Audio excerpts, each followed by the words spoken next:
Welcome to our Tuesday, May 3rd, 2022 Provo Municipal Council work session. It is 1:33 p.m. Members of the public can view council meetings on YouTube and Facebook, or they may attend in person in the council chamber at the Provo City Center. I remind participants to mute your microphone when not speaking to minimize the potential for background noises and conversations to be picked up, recorded, and broadcast for all to hear. In the council chamber with us here today, we have council members Ellsworth, Handley, myself, Travis Hoban, council member Shipley, council member McKay, and I don't see any council members online. I know Councilmember Fillmore is running a little late. He'll be here soon. Okay. The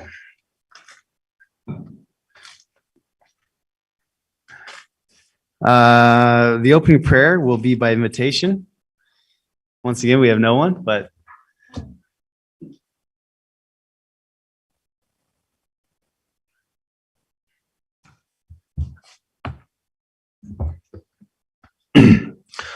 Our dear kind Heavenly Father, we're thankful for the opportunity to be gathered in this public setting to have our municipal council meet and to deliberate, to learn, and to make decisions on the behalf of our good residents of Provo City and our visitors, our businesses.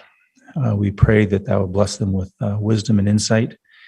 And we are thankful for the opportunity to have this ability to meet and for freedoms to prevail here, and pray that we might all do our part to maintain those. And this we ask and pray in the name of my son, Jesus Christ. Amen. Amen. Thank you, Dixon Holmes, who was our only person in audience today. Glad to have him. All right. We will start with an approval of minutes. It's proposed we approve the following minutes: March 29th, April 12th, April 19th, all of 2022.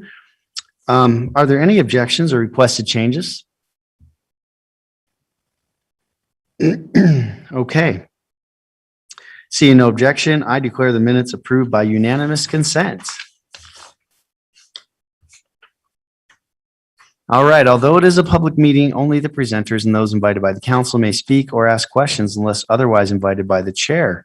Please wait to speak until called on by the council chair. Our first item of council business today is a discussion regarding Sierra Vista Way Extension Road at Mountain Vista Business Center. Presented by Dixon Holmes, Deputy CAO. Welcome, Dixon. Thank you. So this is a discussion. This is an item that we did have presented in front of our redevelopment agency executive committee. Is that okay? Several weeks back. We are also attempting with council staff to have a joint meeting at some point with the Springville Municipal Council. As you are certainly aware, you've met recently and frequently, or a couple times a year, with Orem.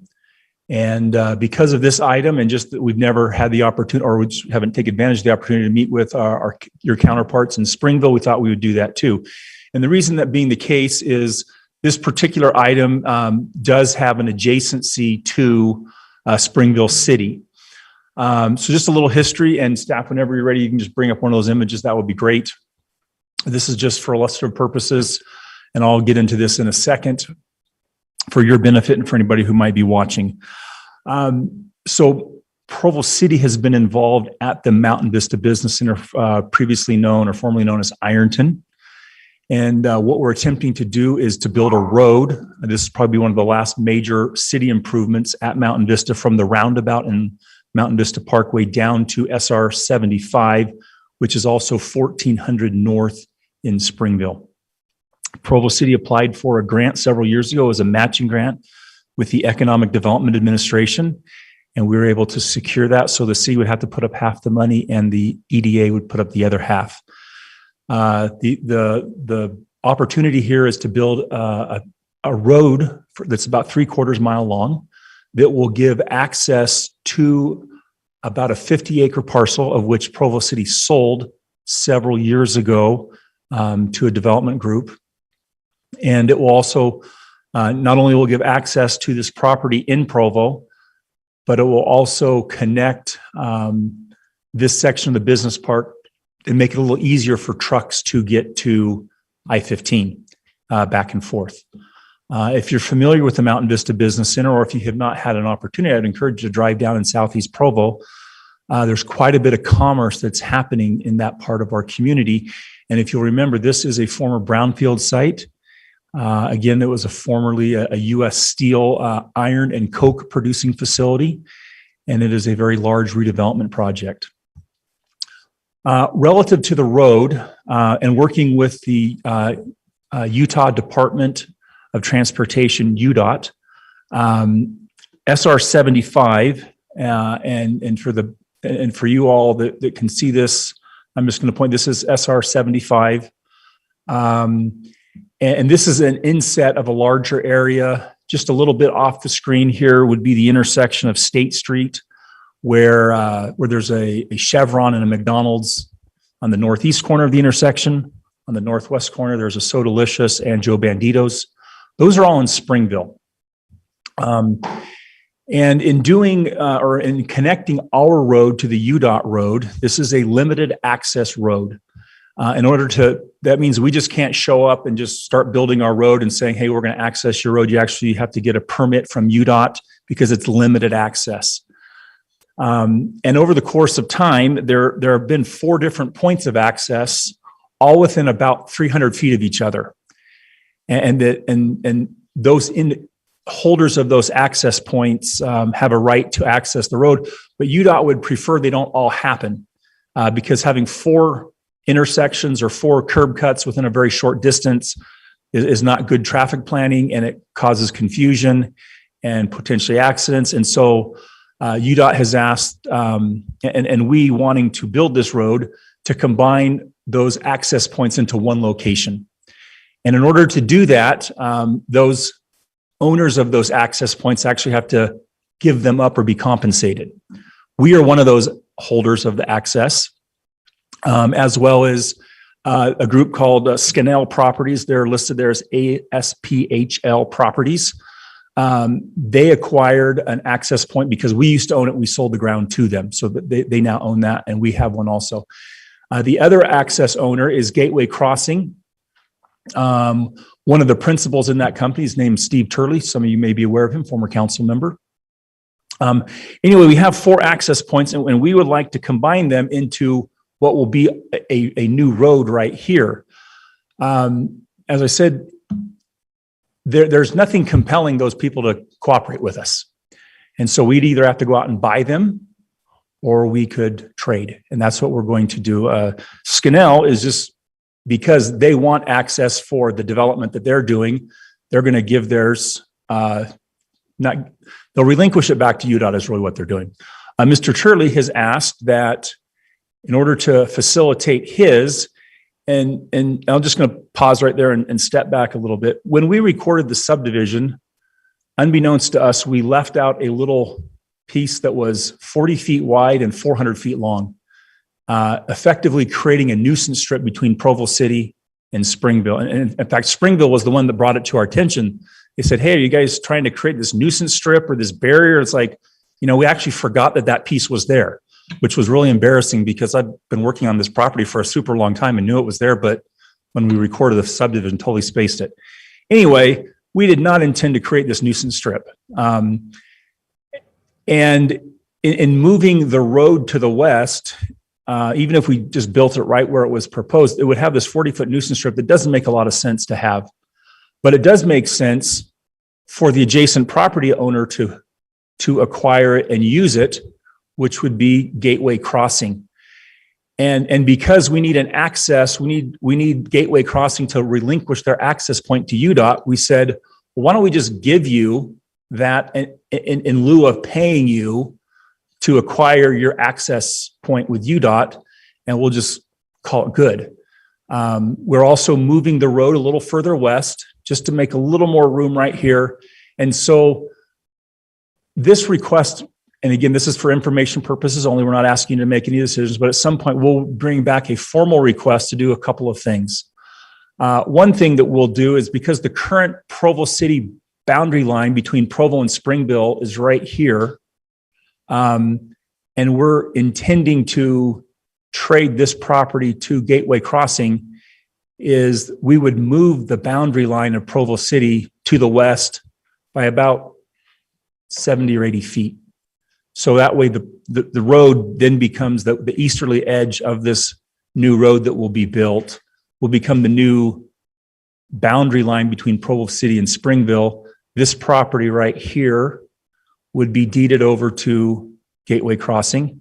This would also be within Springville, and this would likely be combined all into one property. So at some point, and again, that's why I also mentioned the meeting with Springville City, because they would have to accept the boundary line agreement with Provo City in order for that to take place. Also, we would need to surplus this piece of property right here, and actually you acting as the redevelopment agency would have to do that, because this piece is owned by the redevelopment agency.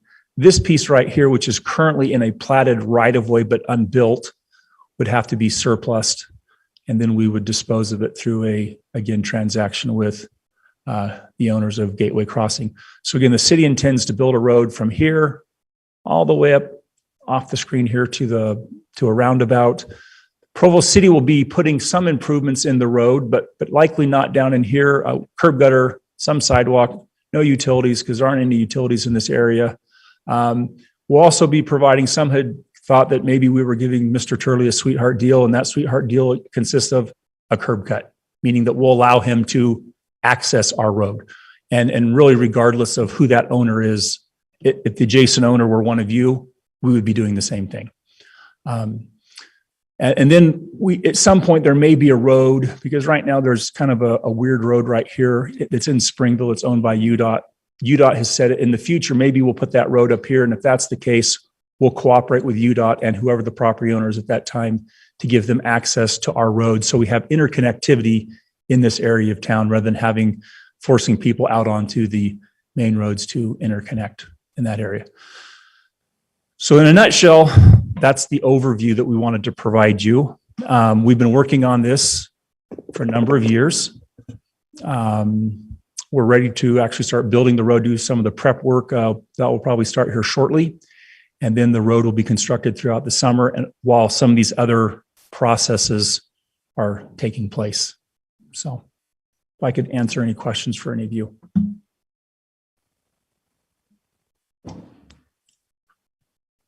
Councilor McKay. Okay, so this is a whole new road. It's not replacing another road. It's a new road. Hasn't been built And yet. how does it access Ironton? Yeah. Some of the limitations of technology, and I apologize, I don't have to show you an aerial image, but if we were able to zoom out, this road continues on another half a mile and drops us to the roundabout at Mountain Vista. Oh, it does. Yeah. So Okay. this is the continuation of, it's the continuation of Sierra Vista, which goes all the way from Valley Vista, where the new light is on State Street, that right there in front of the county complex. Mm-hmm. So the perpendicular road is Valley Vista, and then there Sierra Vista goes south to the roundabout. This will now take the road from the roundabout to SR 75. Oh, okay. So that's why you're saying it's good for like semis and stuff. Absolutely. Yep. Okay. Can Yep. semis go around that roundabout? They They can. must. It's huge. Yes. Okay. Yep. All right. So the main goal is for that heavier duty traffic. Yeah. And also, again, off the map here, this little chunk of ground probably represents about 10 acres. There's a larger piece there that's about 50 acres, all of which will then have access to this new road that we're building, and then be able to get out to the freeway a lot quicker. Okay. Yeah, employees, visitors, that way we don't have to go to the intersection at SR 75 and State Street. They can just turn left here. Eventually, there will be a light here also. That will be built once we meet warrants with UDOT, meaning that there's enough traffic to warrant a traffic signal. But right now, there'll be a stop sign right here, and traffic will just be able to make left, right. I also failed to mention that there's a little storage unit right here. That's actually the fourth access point. They're on the south side. We're realigning their entrance. And again, because we're the one making the request, we're going to be paying for their realignment because we're the ones making that request. And rather than pay them cash, said we will realign your gate and your entrance into your storage unit. So rather than pay cash, we thought we'd just do that as a part of the project. So if we were to use the strip that's Provo City owned for the road, I mean, what am I missing? How come we wouldn't be able to accomplish the same access points? And why would we not be able to avoid some of the payment for access points if we use our own property?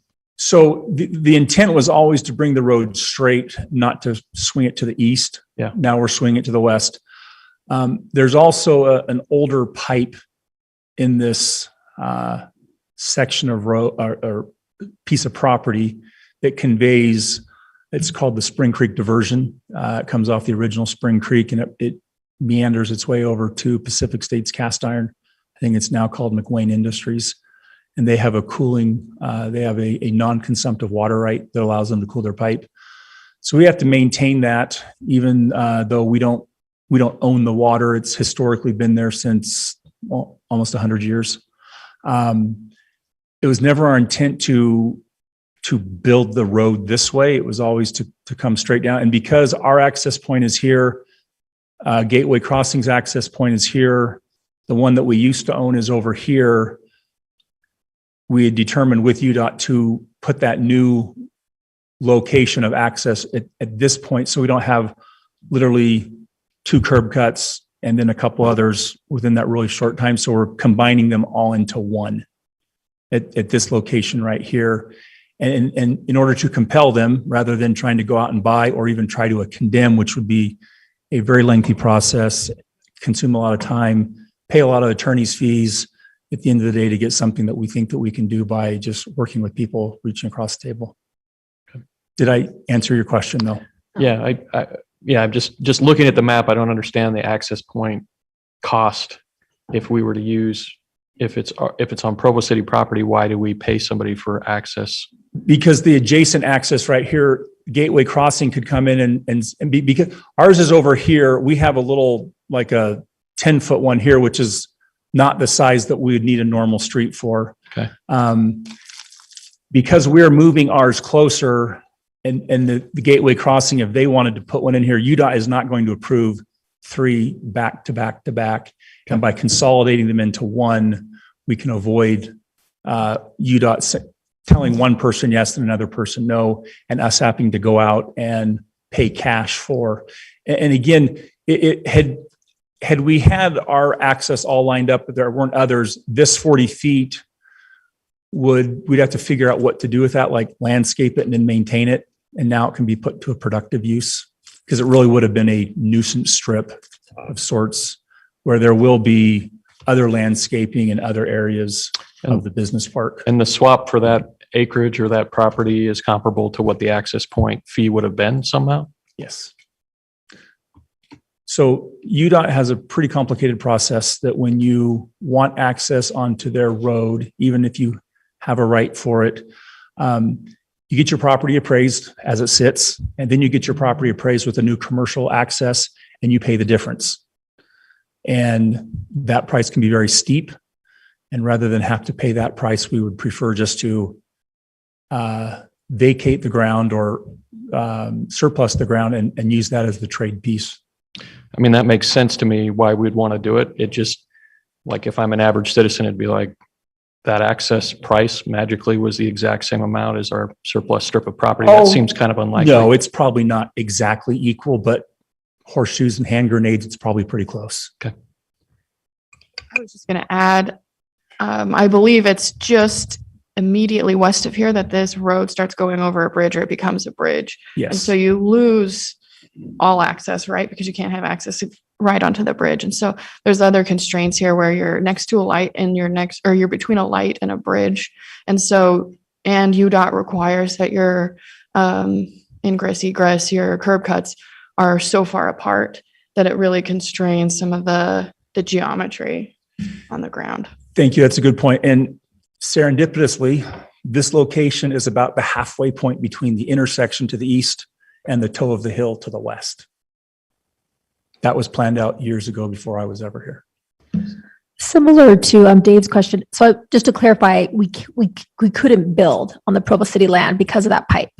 Is that the point? We couldn't build on this piece, and it was never intended that we build on this piece. The original road was scheduled to go just straight rather than curve a little bit to the west. Okay. Yeah, and in order to accommodate the property owner to the east, and rather than writing a check, we just said, can we work this out through trade? Sorry, same kind of question. Yeah. But we could build on that where that pipe is, or we No, could no, not. it was never intended that we build. Right. But never intended is different than could we or couldn't we? Engineering wise, yes, it is possible to build there, but we'd still have to accommodate the proximity of the other access point that was so close. And UDOT again was not going to allow a street and a section, an access point so close to each other. I think that's what I was getting at. From an engineering standpoint, we could, but from a practical standpoint, it doesn't Yes, my apologies. Yes. really work. No, Yeah, you don't need to apologize. Yeah, we still have to get a permit from UDOT, and a lot of this is defined by the permitting standards. So yeah, we could have built over the pipe, just, reinforced it and built over the top, but UDOT wouldn't have allowed us to access the state highway at that spot. Yeah, I think that's just what we're trying to get at. All right. Have we grilled Dixon enough? No, I or think any- Brian's thinking about something, just to Well, clarify. I was getting asked a question that I don't know the answer to, and I guess, but, so the access point that Gateway already has an access point? They have an access Is point is that also. right? And so, unless their access point is given up, we can't build on our access point. Is that right? That's what UDOT is telling us because of the proximity. Yes. Okay. And both our access points are like 16 feet. And our new road access point is, because it will be a full-on road, will be closer to 80 feet. And because these access points were granted back in the day when there was horses pulling wagons and not semi-trucks. So we would still have to expand our access request. And part of that, because we're having to do that, UDOT is saying, well, these are the requirements today. Yes, we understand you had that ability and we're not making that go away, but there are some additional requirements now in order to meet those new standards. Did that answer your question? Any other questions? Okay. So again, just to reiterate, so in the future, we will come back, whether it's in this setting or in an evening session, public hearing. We will be requesting the approval of a boundary line agreement. And I'm told by our engineering and our planning staff that there is a 90-day comment period, which I guess starts, at least on our side in Provo, starts today. So we're not going to be doing anything for 3 months. Then the other is, so that's the boundary line agreement. Then the other is the surplusing of a piece of property owned by the redevelopment agency and a piece owned also by Provo City. Again, two legal entities with ownership on two different parcels there. So. I have a question for Brian. Yes, ma'am. My question is this. Is this an item for the RDA board or is this an item for the Provo City Council? Because we've been Well, it's been both. navigating that. Okay. I mean, the strip of property the entire property is owned by the RDA? No, so this piece right here, this one's owned by the redevelopment agency. Okay. So the one labeled Provo City is owned by the RDA? Okay. Yes. Okay. And the part adjacent to it that's not Yeah, labeled the one that is looks actually like owned by the the city? curve of a Coke bottle. This is currently in a platted right of way, which was deeded to Provo City. Okay. Okay. Yes. Additionally, besides just the transfer of the property, the boundary line adjustment has to be approved by the council. Okay. Yeah, So that that's part's why it's coming to the council because it's not exclusive to the RDA board. Correct. Okay. And Dixon, I think the one thing I'll need to check on is, I think I need to check on what triggers that 90-day start. I think there's actually a formal step Okay. that triggers the Could 90-day very well start. be. So- We do these so infrequently. We have to go back and check ourselves to make sure we're doing it right. Any other questions, Mr. Fillmore? Good to see you today. Any questions? I guess, are we discussing this today? So we Your mic. want to start a 90-day clock for a boundary change? At some point that will have to happen, but this is just to inform the council that there's some number of things that we have to work out here in order to make this happen. So. So I'll just say that it's going to strike a lot of people as just amazing that the city can't just build a road where it wants to build a road, right? Yes, That who would've it thought? has to jump through all of UDOT's hoops. And I've had the distinct pleasure of working with UDOT on access and curb cuts for a private property for our firm, and they are not flexible. Okay, lest anybody from UDOT's watching, they're our partners on this one. They are partners. But they do have some rules that you have to jump They through. have rules and standards, and a lot of these have good engineering judgment behind them. But it is incredibly frustrating when you want to build your road where you want to build it, and then they're like, no, you cannot do that. And so I think it's good for people to see how the city is constrained and how they've been working with these other entities in order to solve this problem. Thank you. Duly noted. Yes. Okay, I think that's all the questions. Thank you, Dixon. Thank you. And Bill Fillmore, Councilmember Fillmore has joined us. And so has Councilmember Whipple. Sorry. She was first. For the record. All right. Now moving on to a presentation regarding the fiscal year 2023 budget, Mayor's Office. We got 20 minutes. Wayne Parker, CAO, is going to present to us. Welcome, Wayne. Thank you, Mr. Chairman. We always save the best presentation for last. So first of all, let me excuse the mayor. As you may be aware, the city has periodically received over the years a distinction of being the I just lost the terminology, from the Milken Institute, the best performing city in the nation. We've done that several times, including 2 consecutive years. A lot of those indicators, as you probably know, are related to our metro area, not just to Provo. So we represent the rest of Utah Valley. But she was invited to participate on a panel tomorrow at the Milken Institute's global conference in Los Angeles. And she will be on a panel with Eric Garcetti from Los Angeles, the mayors of Austin, Denver, and one more.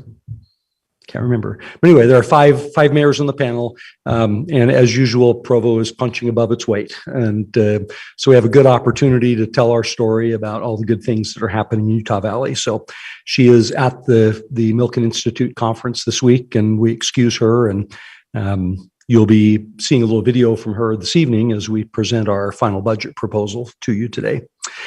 So the purpose for today is to give you just some quick highlights on the mayor's office budget. It is not a lot in the grand scheme of things. Our budget this year will be just a shade over $2 million. So I'm going to walk through kind of our functions, staffing, just to give you some general background.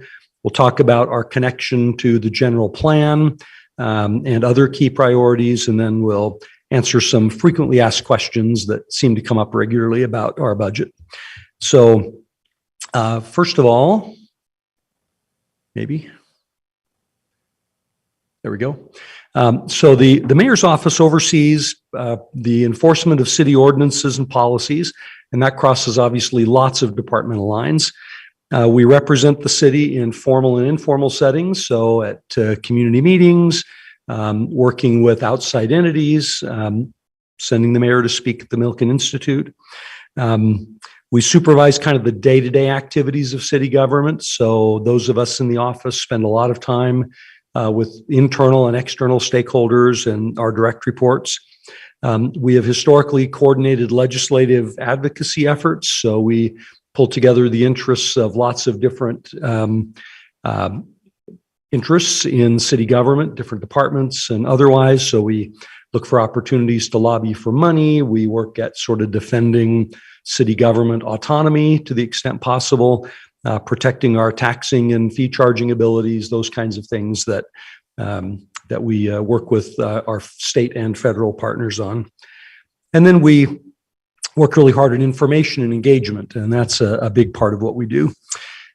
So just to give you a quick summary, and I know this is kind of small print, but this is sort of our general organizational chart that kind of shows you who does what in our operations. So again, the mayor has a number of direct reports, and that includes legal, community and neighborhood and development services, the deputy mayor, fire, police and communications, and me. And then the deputy mayor has responsibility to supervise the library and parks and recreation, kind of the leisure services side of the house. And then my job is basically to supervise all the stuff the mayor doesn't want. And that's not to say they're not her favorite departments. She'll always tell you that any of these departments is her favorite. But I tend to work with the folks who are much more engaged in sort of the field operations, so energy, public works, the administrative side, so customer service and administrative services. And so that's kind of my role, along with anything else the mayor wants me to do. So I want to just highlight, you've heard a lot about the Provo Pillars. This has been an effort where we've tried to look at, what are the key objectives for the mayor's administration, and these have been the four. And so a lot of what you'll see coming out of the mayor's office really tries to connect with these really critical objectives. So being safe and sound, thinking again, public safety, economically sound, in city government, forward looking, trying to look beyond the horizon at what's coming toward us, focusing on our economic vibrancy and working really hard on things like economic development and redevelopment and partnering with the startup community and a variety of others to grow jobs. And then to be welcoming, to create an environment where new residents, visitors, and others feel welcome in Provo. So again, general plan and connections with Vision 2030. So first of all, we have a goal to disseminate information effectively, to make local government as transparent as we can, to share community information and talk about engagement. How do citizens best engage with policymaking efforts? We focus government entities and create citizen academies, and you'll be meeting tonight the 10th cohort of our Provology program, which has been extraordinarily successful. And that citizen academy, along with the one that's done by the police department every year, gives us an opportunity to let residents dive deep into city government. And then focusing on the diversity of residents and stakeholders serving on government boards. And we do have scheduled a presentation coming up in a couple of weeks to dive deep with you in terms of our process for recruiting people to serve on those kinds of boards and committees. Again, best practices and citizen engagement. We certainly collaborate with your staff and all of our public information officers across the city. And then to encourage civility and build bridges of trust. The mayor will be meeting today with one of my favorite authors and writers, Arthur Brooks, who is all about civility and engagement. And I'm looking forward to hearing about her discussions with Dr. Brooks. So key priorities for the coming fiscal year, to operationalize the City Hall and Public Safety Facility. As you may know, we are in the process of moving our Public Safety Dispatch Center into the new building. That started last week, and we are currently all of our 911 calls are going to Orem City Dispatch, and then they're being dispatched out of Fire Station 2, where we've put kind of a temporary dispatch facility. In part, well, a couple of reasons for that. One is, as you may know, in the City Hall relocation, media services will be moving into the space that is occupied by dispatch today in the basement of the Covey Center. And so we kind of needed to get them moved early, so we had time to get the remodel done before we vacate this building in a couple of months. And so we're beginning that process, but waiting for connections from our private sector partners at Comcast to get all our phone lines and data lines in place Then we'll complete the move for dispatch. And so the moving has begun into the new facility. Clearly, the wastewater treatment plant's the single biggest capital improvement project we have done in at least 2 decades that I'm aware of the time that I've been here. So we're monitoring that closely, working on, again, financing and, kind of the next phase of the project. Opening a West Side grocery store, we're more optimistic today than I've been in 20 years, by far, about being able to pull that off. So, and then completing planning for redevelopment of the mall. We're having continuing discussions with Brixton, including meetings this week and next week, looking at their proposed redevelopment plans, and we'll be back to you hopefully shortly on some thoughts about how we might encourage the right kinds of things to happen at the mall. And then completing our general plan and the related planning efforts. You may have seen an email today from Community and Neighborhood Services relative to the kind of checking on the riverfront and lakeside plan, as well as the foothills plan. And so things are rapidly underway there. So council budget questions. You ask us every year, along with all other city departments, what are our unfunded or underfunded services? So these are a few that we have been talking about. One, given that earmarks seem to be back in favor with Congress, now it may be time and wise expenditure for us to retain a federal lobbyist to help us try to figure out other sources. We abandoned our lobbyist contract back when earmarks went out of favor. And so it may be time for us to think about that again. We have a state level lobbyist that is largely funded by project. And so, for example, if we're trying to find money for aquifer storage and recovery, we're trying to get favorable legislation around that, we pay that per that lobbying firm out of Public Works budget. And we have a very small retainer currently with our lobbyists. So it may be time to think again about getting a little more serious about that. A comprehensive citizen survey. It's been several years since we've done one of those. They're not inexpensive, but it would be good to check on level of citizen satisfaction, how we're doing with our customer service outreach, just testing our assumptions about how residents feel in general about the quality and value of the services they receive. And then we eliminated during the, I guess prior to the new building and prior to the pandemic, we have had a graduate student intern in our office for many, many years.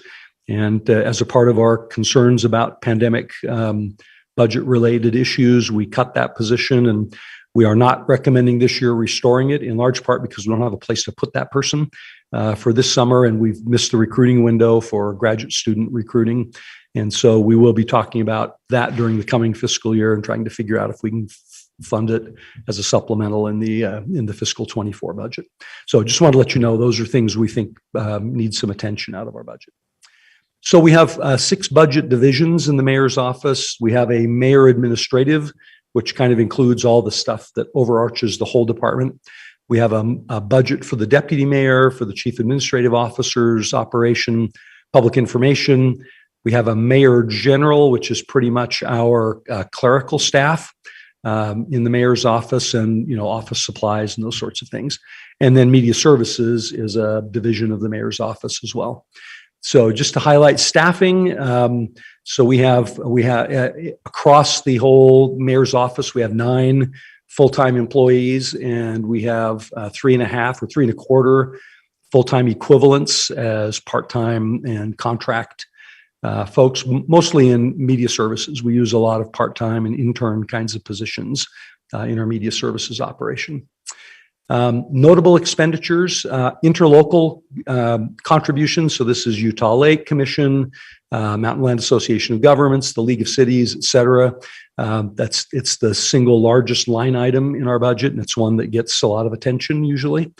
Contract services, we have a contract with Qualtrics that we use for doing customer service surveying, a variety of other things, the Provo Pulse thing where we have our mass mailing list, and we contract those kinds of things.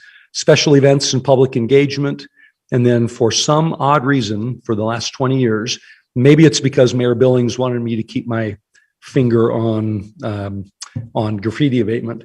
But I administer the graffiti abatement contract for whatever reason with the tag group. And so that is budgeted in our department as well. So special events, again, we do a lot of civic events like Memorial Day, which is coming up in a couple of weeks. Veterans Day, Bike to Work Day, which is later this week. Provo Women's Day, we manage the Freedom Festival parade route to keep people from congregating along the parade route for days ahead of the parade. And so that's funded out of our budget as well. City programs, sustainability, clean air programs. We host the Utah County Mayor's Huddle, which is a bi-monthly phone call meeting, Zoom meeting with all the mayors in the county where we coordinate efforts across city lines.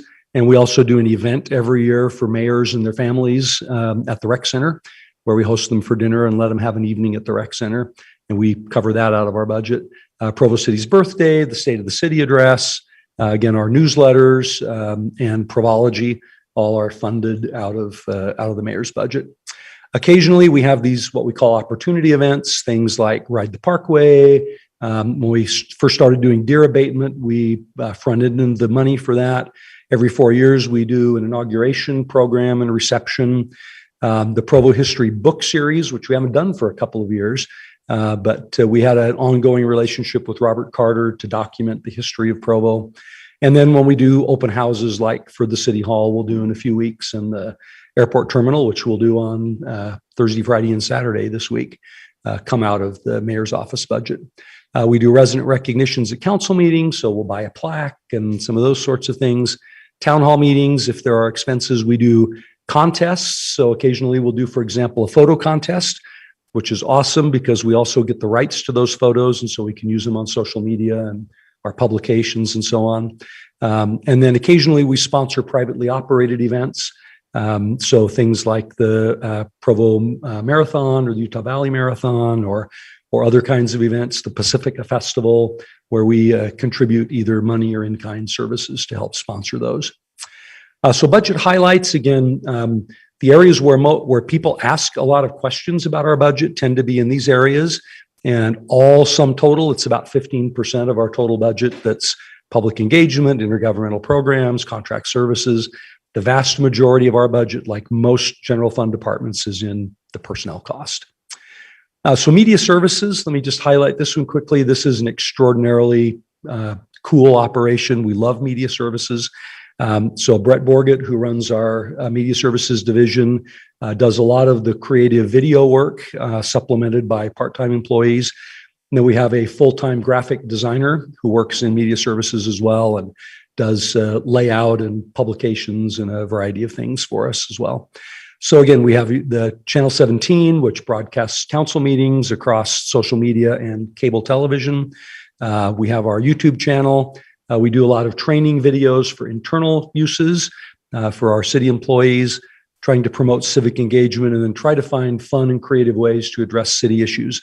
And we have a little picture there of our Can video, which is still our even though it's 5 or 6 years old, it's the very one biggest number of YouTube hits continually, which has been really fun about how do you tell between a blue can, a green can, and a black can, what goes there, and super fun video. And we've actually won a couple of national awards for that creative approach to something as mundane as sanitation. So again, staffing, we have a full-time graphic designer, division manager, and then our part-time employees. And we highlighted a few of our more fun videos. The one we did when Mayor Kafusi was inaugurated and accepted the lightsaber from the former mayor, where we have a police captain who's a ton of fun and talks about fire safety and prevention. And then when we did the groundbreaking on the airport back in 2019, the sort of video that commemorated that. So Provo online engagement, just to give you a few stats. So metrics, we continue to grow even in an era when some social media platforms are shrinking, specifically YouTube. Interestingly enough, the total number of subscribers across YouTube is shrinking, not growing, but ours has continued to grow. So, and I just put up some numbers to compare with our sister city to the north, just to give you a sense of sort of what you might expect.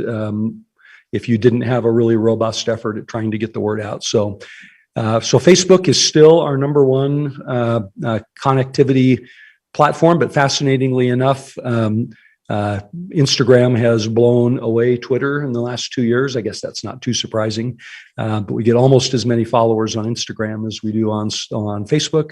We have about 10,000 Twitter followers on our city pages, and then about 2,000 YouTube subscribers. So, What about TikTok, Wayne? I know you're on there. yeah. TikTok, Snapchat.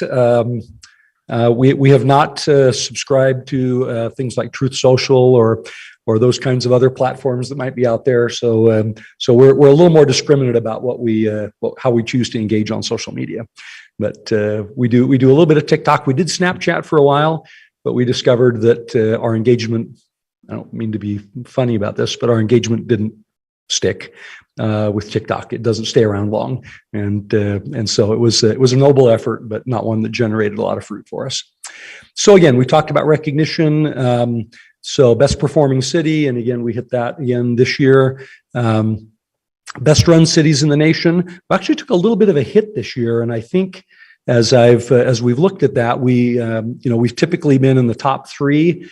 We were number 12 this year, and diving into the data, we discovered that it was a lot about all of the capital outlay we've done for City Hall, and and it's an operating and capital budget per capita, and we've just had a really big run recently on capital improvement projects, and so it drove that per capita score down for us. We're still the number 3 in the nation in terms of quality of city services, so we're happy about that. But our budget caused a little bit of a hit in the rankings this year. So that's it for the mayor's budget. Hopefully that's a good thumbnail sketch. Do you have any questions for me? Can we go back to the slide where there's like requests or underfunded things? Yeah. Let's see. Yep. Let's see. There we go. Okay. Okay. Unfunded or underfunded services. Mhm. Okay. A federal lobbyist contract, permanently funded state level lobbyist. So tell me about the state level lobbyist, because I think we talked about this a couple of weeks ago, and it sounded like from various conversations that the administration has not always wanted or not always used a state level lobbyist. That's true. And so we have Deputy Mayor Isaac Paxman, who works consistently at the legislature, and then there is some ongoing contract with the Rogers. So tell us about that. Yep. So again, we started the contract with the Rogers actually just a few years ago, early on when we were trying to identify funding for the airport terminal. That was a big deal, and it became very clear that despite all our best efforts, we were not really landing the idea of the Provo Airport terminal. And so that was a year we first retained Paul Rogers and Associates to assist us with that. So again, lobbying, and again, I lobbied full time for the city of Ogden for 8 years at the Capitol, and I've worked with the League of Cities for another 12 years, very actively since then. Spent a lot of, full time when I was in Ogden during the session at the Capitol. And so again, so clearly it's, a lot of what you do at the Capitol is about competency. It's also about relationships, as those of you who are involved in that know. And so the Rogers firm helped us substantially with getting the airport terminal funding. Again, so lobbying sort of takes 2 or 3 different facets. One is what I would characterize as playing defense, which is probably 90% of what we do at the Capitol, and that is looking for bills that create problems for cities or for Provo specifically, and then trying to figure out how to work through that with legislators.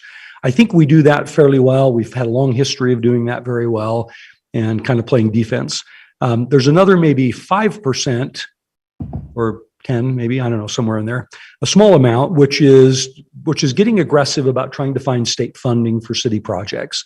And so we are doing a lot of work now on ASR, aquifer storage and recovery, as well as the water treatment plant, trying to identify some sources of funding there, either through legislative earmark or working with legislators and state agencies to secure like ARPA funding or other things that might help accelerate our projects.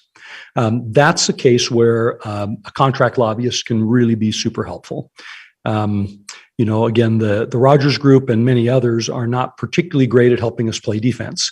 They just don't understand the intricacies of what we do. And so having a deputy mayor or, the mayor or me or someone at the Capitol working on those kinds of issues or working in the off season with legislators, I think tends to be a much stronger and better approach, much better use of our resources. And then the last part is what I would characterize as trying to do something aggressively and assertively about state policy, as opposed to playing defense to turn around and play offense. And so those might be things like, trying to loosen the restrictions on something, that the state has had, or trying to find a small sliver in a bill that we could insert something that works effectively for us. I remember a number of years ago when I was with the city of Ogden, the city wanted to get rid of its civil service commission. And so there was a concerted effort to find a bill that we could insert, a loophole in the bill that would allow cities of the second class under a certain population level to replace their civil service commission with a less formal appeal process. And so again, that was another one. And actually it was, we used another city in the state that had a civil service commission that was hated by many in the legislature, and we were able to get them to strongly oppose the bill, and that was all the reason the Speaker of the House needed to advance it in the last day of the session to gore the ox of another city, and got Ogden's loophole instituted. So again, those kinds of things typically it's pretty helpful to have a lobbyist who's watching all the movement at the legislature and can say, here's the bill you might be able to get your aggressive action in. And so again, we use them in a very limited way, many perhaps more limited than many of our sister cities have used them historically. We're also not paying, our city of Sandy spends well over $250,000 a year on lobbyist contracts. And we're spending about $20,000, $25,000 a year, and occasionally bumping that up when we've got a specific ask we need to make for our lobbyists. So that's basically what we're doing with the lobbying contract. Does Sandy have an in-house lobbyist? Like Does what? Isaac? I'm sorry? Does Sandy have an in-house lobbyist like Isaac? I think, well, they have a deputy mayor who does a lot of work at the legislature. So, not unlike our situation. So Evelyn Everton is up at the Capitol very regularly in the process. But again, she's doing a lot more defensive playing while their lobbyists are doing a lot more, trying to get things to happen as opposed to stopping things from happening. And ULCT does a lot of defense. ULCT does a lot of defense as well, but occasionally, again, the part of we obviously love Utah League of Cities and Towns. They're amazing, but part of their challenge is that they play to the lowest common denominator. And sometimes there are issues about larger cities or university cities or other things that the league they'll support, but they won't get actively engaged in because it doesn't represent the broad spectrum of their membership. And so we sometimes do, not that we break from the league, but sometimes we do things outside of the league process as well. Right. Another question I had is about the PIO and the communications team. Yep. Who is the city's PIO or the administration's PIO? Nicole Martin. Is she full-time? Mm-hmm. She is full-time. And then she works for another company as well. I think she's done some side work. I don't know that for sure, but I know she works full-time for us. Oh, okay. Yeah. Yeah, it looks like she works for another company, so I was confused. Okay. Okay, any other questions? All right, thanks very much. We're looking forward to working with you through the budget process. I believe you will be pleased when we make our presentation this evening. So, yeah, please. You tempted us with the grocery store, so I just have to ask if there's any details you can impart. I'm sorry, what was the grocery store? Uh-huh. You said is really exciting. So is there anything you can tell us? Not yet. Okay. Although I think we're, I've thought we've been close before, but we are clearly a lot closer than we've ever been. Including conversations that occurred yesterday at the Milken Institute.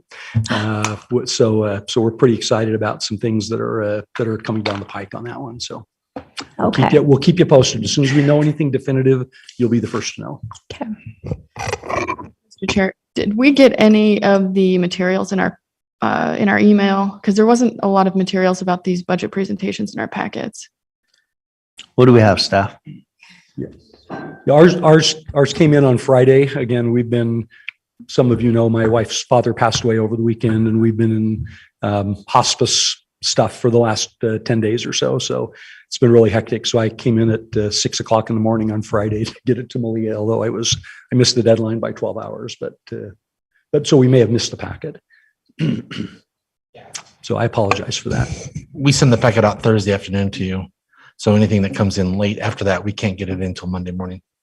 Okay. I apologize for being late on Well, that. on Sunday, there were a couple of items that were missing. And so I had sent an email on Sunday looking for some of those pieces, and I just don't remember Yeah, seeing the emails. Some of the internal ones that we are working on, we're behind on, but we'll make sure you have everything today. Okay. Yeah, if you're talking about the budget documents themselves, we don't get those till tonight. They give them to us the last minute. But tonight we're not approving it. It's just the presentation. We have 2 weeks before we tentatively adopt the tentative budget. So Yeah, 2 weeks to okay. review. Yeah, thanks for that. I'm used to having the documents before our meetings instead of the night of. Yeah, Thanks. we're running a little behind right now. Sorry about that. Thanks. Thank you, Wayne. Next will be a presentation on the fiscal year 2023 budget. Presentation and report timeline by John Magnus, Interim Council Executive Director. We have 20 minutes. We got 15 minutes. I'll speed up through it. We blow it up a little bit so I can read it. So tonight we're going to get the tentative budget presented to us. So for today and the next two meetings, we'll have a special work meeting next Tuesday, and then the regular meeting will be the week after that. And we're going to have all these presentations, pulling apart the budgets, explaining it to you guys, basically pieces that you've asked us to look at. So this is the schedule they're going to go through. We're trying to get it done in these 3 meetings so we don't have to have any more special meetings for the rest of the month. So today we're going to have the presentation about the general plan implementation goals. We'll have a presentation on the budget priorities. These are the priorities that we worked out at our special meeting. They're only budgetary items, so priorities that were more policy will not be included in this. This is just what we're going to let the administration know. These are your council's budget priorities for the year. Also today, we're going to have the general fund per capita comparison. Last year, Mr. Shipley had asked us to review the per capita for the general fund with the cities inside of Utah County. That's what we've done. We'll show you that today. Tonight, we get the tentative budget. Another presentation today will be the different types of funds. We have the general fund, the enterprise funds, the ISF. These are more educational for the 2 new council members, so they understand how these funds work, how we can move monies in and out, and what we cannot do with these funds. Then the next week, at the special work meeting, we'll have the supplemental request. They'll show what supplemental requests were funded, which ones weren't. We'll have the all revenue fund forecast. This is where we look backwards about 8 years and move forward and look at how well the revenues are predicted and all the funds. We'll have a presentation on the FTEs, how many FTEs we had last year, how many we have this year, the explanation form, where they're going, and the costs associated with that. And then on the 17th, we'll do the non-general fund expenditures. These are the enterprise funds, the RDA, stormwater. We'll have that presentation. We'll have the budget intent statement done that week, the utility property tax. This is another one that was requested of us to look at the fees and property tax and utilities over time to see how we've done, if we're keeping up with cost of living. So we'll index it to the CPI for the last 5 years. Then we have the increases in the budget. We're going to show where, if last year we spent $320 million, this year we spent $380 million. We're going to show you where that $60 million went. Try to break it down as best we can, show you what was personnel, what was capital improvements, and an explanation to the council of where the excess money went this year. Then on the 17th, we'll do a budget revenue forecast. And then the 17th will also be the transfers. We have to do a letter to the community explaining how much money is being transferred from the utility funds into the general fund. That's something that's done every year. The consolidated fee schedule has to be approved. And that's at the June 7th. At the June 7th meeting will be also the first time we'll have the final budget. We have to have 2 hearings. So the first hearing will be June 7th at night. And then 2 weeks later, we will pass the budget unless there's a truth in taxation. That sets a whole different timeline. And we'll also review the budget changes, the work meeting on the 7th, from the tentative to the proposed. And we'll also present the Senate citizens budget. The one thing that's missing in there, we will also do we'll look at the budget, the final budget, and compare it to the council's priorities and see how closely it matches what it wasn't funded, what is funded, and just give you a kind of a picture of what that is. During this time, if there's any other presentations that the council would like or any more explanations of revenues or other funds that we don't dive into, if you'd let us know, we can work those out and get them scheduled in. Thank you, Mr. Magnus. My question is about the truth in taxation process. If I'm reading this correctly, maybe if you scroll back up again. Oh, no, sorry, it's budget revenue forecast. So next 2 weeks, we will have some idea of what to expect with revenue. Well, we actually know tonight there will be a revenue forecast. All we do is go through their forecast numbers and compare it over time. Okay. And we look through it back to see how well they have made those numbers. Were they off? If they're off, how much are they off, or are they within that 5% window? That's what we're looking for. I'm just wondering if we were to contemplate that and look into it more seriously. I'm not quite sure what the process is, and I'm not entirely sure what I would want to know before I know whether that's the right step to take. But if we do get some bad news about budget revenue forecasts, or even if we don't, what's the window of time that we would have as a council to make that decision to say, okay, we want to put this on pause because we want to. Is it actually a pause that you put the budget on, or is it something you? No, the state allows us to go, into August to do we have to have hearings if we're going to do a truth in taxation, which we would do in July. And the state would allow us to put our formal adoption of our budget all the way off until August. Okay. But we would have up until June 21st to make that decision. Yes. And we're hoping between the budget revenue forecast and the property tax presentation to show you what the property tax, the mill rate has been for the last 5 years, what's happened with CPI. You guys will be able to make a decision before June. First hearing in June with the proposed budget. Okay. Thank you. I think I saw almost everybody's hands go up, so I'm just going to go down in roll call order. So Councilor Ellsworth, go ahead. I just wanted the council to have another conversation in the short term about evaluating departments with KPIs instead of the general plan. I think most of the departments do not apply to the general plan, and we should not be evaluating them against the general plan that was written 20 years ago. And in that case, you can just kind of pick whatever you want to be evaluated against within the general plan, right?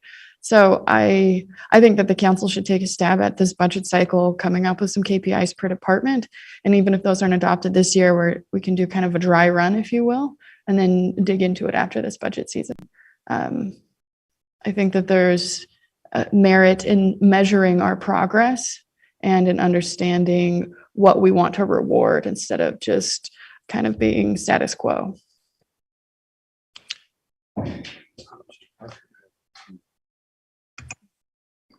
Well, let me make just a comment about KPIs. I think you'll find us all in that discussion. So we would love to have that more robust discussion. So I just wanted to make a comment on the property tax. So a couple of things happening this year. Obviously, property values have gone up dramatically in the last year. And under the truth in taxation standard, when the base goes up, the rate is forced down. And And so again, and this one will likely be, I mean, if housing values really are up 27% in the last year, which is the number I heard this morning, then that's going to, if that's true across the board, it's going to force our rate down 27%, right? And so a couple of things are important there. One is the timing of knowing that data actually comes right at the very tail end. I mean, it's typically the second or third week in June when we get data from the county assessor that tells us what our certified tax rate is going to be for the coming year. So we can do some approximation, but very seldom are we right in our approximation. There's just too many moving parts at the county level. And so you'll be forced into a very quick analysis at the end of the game. And that's unfortunate, but it's just kind of how the system works. And the second piece is that if you're thinking about going through a truth and taxation process to retain the old rate, this would be a year when that might be a little problematic because you would raise the rate by 27%. And that means that all of the appreciation in housing would be applied to the new higher rate. And obviously that generates a lot of money, but it also hits residents at a time when that's particularly tough. So I just kind of wanted to plant a couple of thoughts in your minds about what you might choose to do if you were looking at a CPI adjusted, property tax rate. That's obviously less than 27%. And this might be a good year to do that, given that you would be dropping the rate. But again, this rate times base issue gets tricky to play with, particularly in years of wild extreme. So just kind of setting the stage for that. Can I ask some questions on that? So if property values increased by 27% this last year, and then in the coming year, they are hypothetically increased by 10%, then we're looking at a 37% raise over 2 years, right? Right. And then if we had a truth in taxation and we considered raising taxes next year, then we're looking at a 37% increase. You could. Right? Well, again, if you wanted to hold the rate the same. If we're holding the rate. Right. Yeah, if we're holding the rate. And so it just gets worse and worse and worse the Yes. more we go, assuming we're holding the rate, right? Or we have to consider doing it incrementally. Right. And technically the economy is good right now despite inflation, but we could be heading into a recession in the next few years. So there's not an easy year to do this ever, is what I'm trying to say. Yeah, no, you're exactly right. It's never easy. And our experience with having done a couple of these over the years has been that the residents will ask you, what are you going to do with that extra money? And particularly if you're thinking about just trying to address inflation, that's pretty tough because, their response will be, well, we're getting eaten alive with inflation. How come you're making our plight worse? And so again, I think from a structural standpoint, it certainly makes sense to do more frequent adjustments to property tax rates than every 15 years. That's not sustainable over time. But again, but from a standpoint of communicating with our residents, they're going to want to know what's in it for me and not just what's in it for the city. And so again, that's another thought to consider along the way is how do you respond to that kind of question? So. Councilor Fillmore, did you have a question? No. Councilor McKay? So looking at the calendar then, are we not expecting to be doing budget meetings the 24th and 31st as originally thought? Yes, we've tried to cut those out just to give the council some breathing room. You guys have been super busy since the first of the year. Okay. So Also, when is the last time that we did truth and taxation? I'd have to look that up. I know we haven't done it at least 5 years because that's where last year I was assigned to look at the property tax, it's indexing it for CPI. And I went back 5 years and it hadn't been changed in 5 years. The only blip was the bonds for the new building that drove up our taxes for them. Wayne, do you remember? I was having a conversation about that with somebody this morning, and my recollection is we've held the hearings twice in the last 11 years, but I'm not sure we actually approved the increase either of those times. I know we didn't once. I can't remember about the second time. I think we did. And again, I'm thinking it was like 12 or 13 years ago. Seems like it was right about the time we transitioned between Mayor Curtis or Mayor Billings and Mayor Curtis. I think it was in that ballpark. Yeah, I remember probably 10, 11, maybe. Yeah. probably. Yeah, I 11, remember 12. going to some of the actual hearings with Rick Healy when he was Yeah. on the council. So Yeah. I know that So that would have that's, been the first year or two of the Curtis administration. and then was there another time that the hearings were held? There was another time the hearings were There was Since another then. time the hearing was held, and again, the challenge for the residents was that council had a hard time answering that question, what's in it for us? So the proposal was to increase funding for police, which was, something residents resonated with. But there was also an attempt to create a dedicated property tax rate for economic development, and that was just a little too fuzzy for residents. And so again, the outcry was pretty significant and the council backed off. So again, that was probably, I don't know, one of those 2 or 3 times in the last 12 years.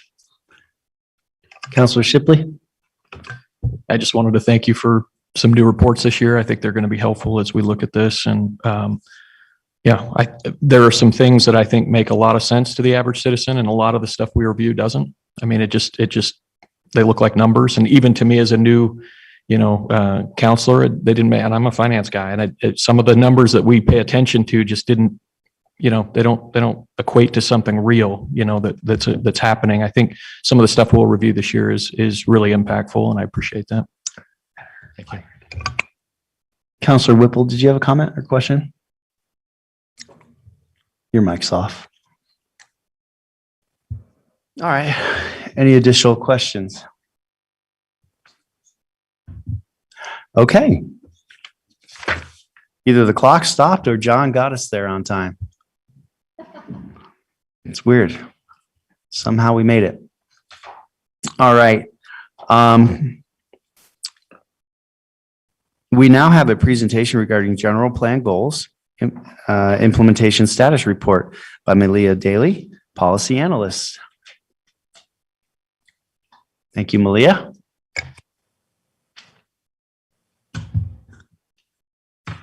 Hi, everyone. So this is our first official budget report for the year. This is a report that we put together for the budget book. We work with finance on this so that way we can kind of measure how the city is doing it in different departments, how we're accomplishing general plan goals, and how that reflects in the budget. So the full report was in your packets. There's a report summary, and then there's the actual full, all of the goals, all 420 goals, and how the status of all of those and the updates of all of those are included. So if you want to, the public can also look at all of those. There's a link in the meeting materials that you can go and look at those. So here, this is just the status summary for all the goals. These are the different categories that we asked departments to rate the goals. So as not started, ongoing, clarification, completed, unattainable, and redundant. I'll just make a note here, unattainable and redundant. Unattainable, if you look at those goals, there's only 5 of those.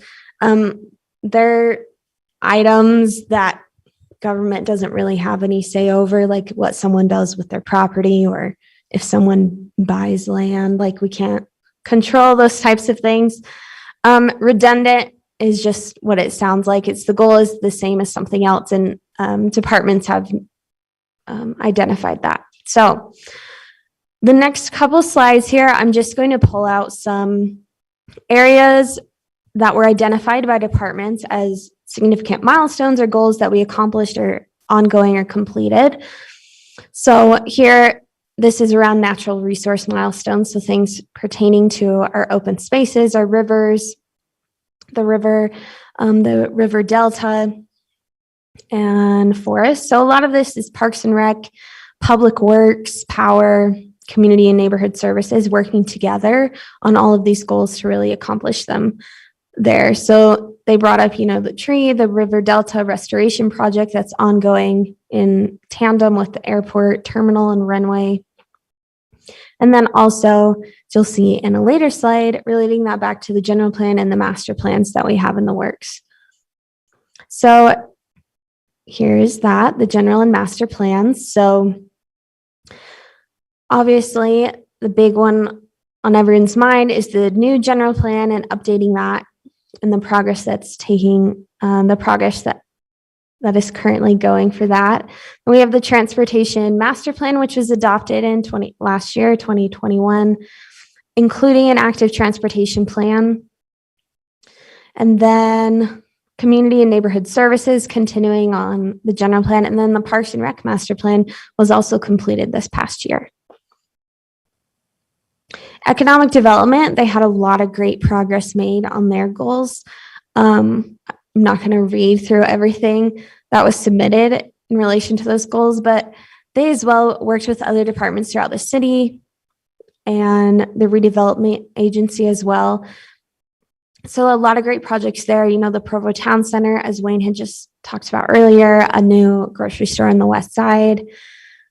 Projects like the Mix, which is currently under construction, is really exciting. We already have some vendors that are going to be into that space. So lots of great work economic development wise. And if you look at that summary of the general plan goals, it highlights a lot more than just these three. So there's also in those categories, there were goals that need clarification and goals that weren't started. These aren't all of them, as you remember from the status summary at the beginning. These are just some that I pulled out to kind of point out what these goals look like. So like the first one there, working to significantly reduce barriers to expanding business in Provo.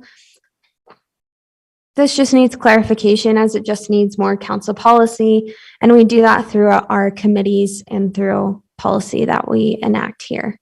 And then goals not started.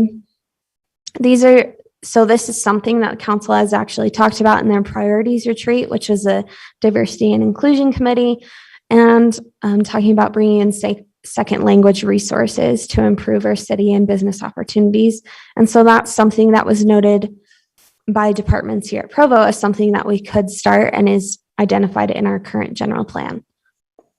So these are some notable completed and ongoing goals that I pulled out. Like I said, there's a lot more in that summary and in the document on the whole that you can go and see. These are just some of them. Parks and Rec leading the nation and getting a national gold medal award. The airport obviously is huge. The Delta Gateway Park development and all the other funding that the Parks and Rec secured for future projects, Southwest Area Plan, and a lot of work being done towards affordable housing last year and this year as the Housing Committee continues. And then Public Works has done a lot last year and is continuing to do more, not just with the airport, but with wastewater treatment plant and other water projects. So then going forward, the general plan and fiscal, Can I interrupt you real quick? Yeah, Sorry. of course. If you were to snapshot the new general plan, can you give us a sense of, 420 goals from the last general plan? I think we tried to simplify the new one, right? And that was one of the goals. But are we still dealing with like 400 objectives that are going to be? That I can't tell you is a certain number on that as the general plan. I mean, we can look back at the draft we had a first review on, but I'm not sure there's a set number of how many goals. And can I follow up to that? Do I remember right that this is like by state law, we have to review? Do I remember that from a previous year that this is like some kind of requirement that we do have to review like progress on the general plan each year? That's in the city's code. I don't think it's in the state's code. Okay. Yes. So I guess my question on that is there a timing element to that? Because it seems like we do it right during budget season. And every time I see this, and this, third time seeing this, I'm like, oh, I really want to dig into these and think about these. And because it's happening during budget season, I just don't. And that's my own fault, for not looking into this more. But maybe we could think about on an ongoing basis having this being off budget season. And maybe to Councilor Ellsworth's point, maybe if we're focusing on KPIs on the budget items as opposed to the general plan updates, maybe we can Alternate, disattach yeah. these and really focus in on this planning and planning progress when we're not in the middle of it. But anyway, I just wanted to see if there was some rule to how we have to do this. In the draft general plan that's published online, it looks like there's about 25 goals, but then there's like sub policies below those. So that just seems more manageable. John, did you have a comment? Yeah, there's in the new general plan, if you count them all out, there's around 100. It's a lot more manageable for us. If we go to KPIs, that would change everything. The reason we do it, timing for the budget, is because this is part of our budget document. All the departments will list the general plan goals that they've achieved during the last fiscal year as part of their budget. That's why we do it now. We can make this presentation earlier to you, or we can do it another one off cycle. We can schedule it again in the fall and look at these and see what you want to do with them. If we're going to develop KPIs, because that was in part of the council priorities. But it wasn't a fiscal issue, more like we have to develop them so we can implement them next year for the fiscal cycle. Mr. Hanley. Yeah, maybe a recommendation on that would be, well, first of all, I was going to guess we had to have had at least it sounds like about a quarter or less than a quarter of the number of goals, which is great news. That means a goal that we set, we achieved. We set a goal to have fewer goals, and we have fewer goals. We should feel really good about that. One down, 399 to go. No, only 99 more to go. But I would say, I would recommend that we do this. If we have to do it part of the budgetary cycle, it seems like it would be really beneficial, maybe toward the end of the calendar year, to have a review of goals that kind of sets us up for thinking about that next year's priorities. Because I think it's always a good idea to look at where we're at. One thing that I notice is that, Elizabeth and the staff do a great job of tracking all of the things that we all come up with and what comes up in meetings about things we want to address. And so we're constantly reviewing those in leadership. But it occurs to me that we're not always necessarily checking those against our goals. We're sort of grabbing stuff as it pops up and throwing it onto our to-do list, which is good because that means, nothing gets sort of mentioned and then forgotten. But it might be good to sort of have some way of checking in on our progress as a council against these goals. And do it maybe twice a year. I'm just brainstorming here, but if we did it in sort of late fall, it seems like that kind of sets us up for the next year to say, hey, here are at least 10 goals that we thought were pretty important and we haven't even touched yet this year. So that maybe helps set our priorities for the following year. It's just a thought. Can I add to that?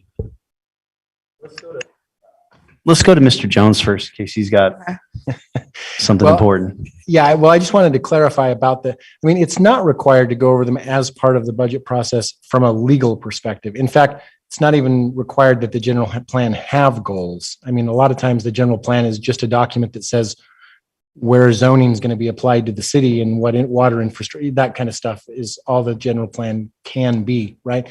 So, I just wanted to clarify that point. All that the code requires is just the general plan as a document be reviewed every 5 years.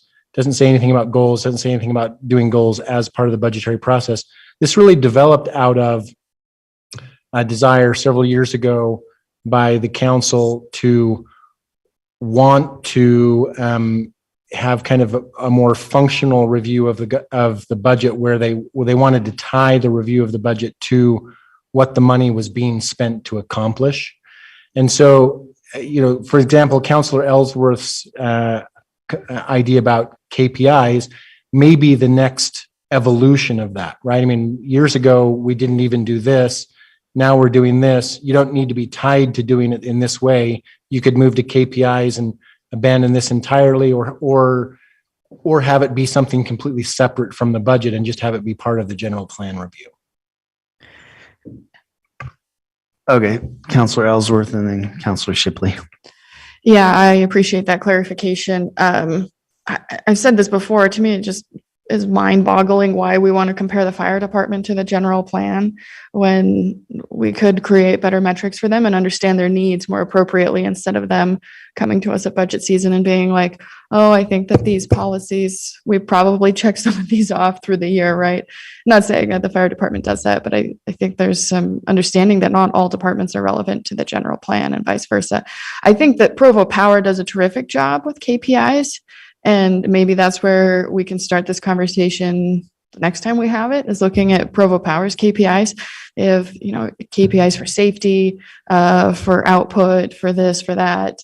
And then I remember last year, Travis coming to me and saying, what do you want me to present on in the general plan? and there's, again, not a rational nexus that ties Provo Power to the general plan in a traditional sense. And so I think it makes sense to modernize and update.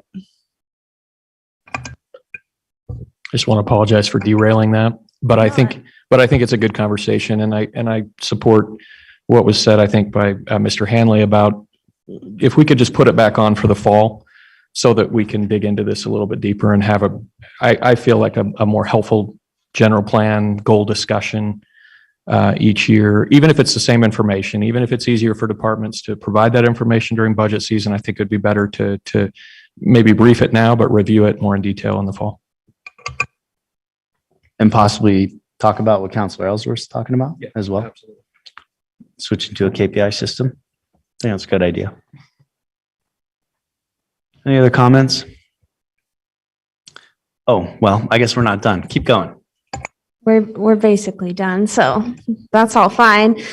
This is just upcoming in the next general plan and then the next fiscal year, looking ahead. It's just that we're going to continue this, or we're going to start KPIs and revamp it. And then just completing and adopting a new updated general plan. So that's fine. That was it. So if you guys have any other questions or comments, Can I just ask one quick thing? if not, Councilor Shipley. Sorry, I don't want to derail again, but not derailing. can we use this as an opportunity to just get a quick update on general plan status? I know we've asked for this in the past and kind of get a little bit of a tidbit of where we're at, but Yes. what's next? Where's the survey at, and how soon can we look at it again? The survey is out. We should have data back. They're calling to check, but we should have data back by the end of this month. And then after the data is back, we're going to go through and truth it and see how close it is to the original general plan, or not the original, but the one they produced. There's discussions right now. The state is requiring us to have a moderate housing element as part of the general plan. So they're going to put that in now instead of finishing it off and then opening it up next year and start and inserting it. And we also have to have a water element to the general plan. So we're going to work on that they're going to talk to Public Works and see if they can do it, or they have to have someone outside come in. Can I have a comment on that one? Yeah. So there's been we went through this planning process, and the process was 2 years. And then at the end, people questioned the process. But these two chapters, these two elements, we're not evaluating the process. There's no oversight on those processes. So I think we need to maybe take a step back and evaluate the process for these two chapters so that at the end, we're not all questioning the process. Right. And right now the discussion is, can they do those two sections internally? When they come up with that answer, then I can report back.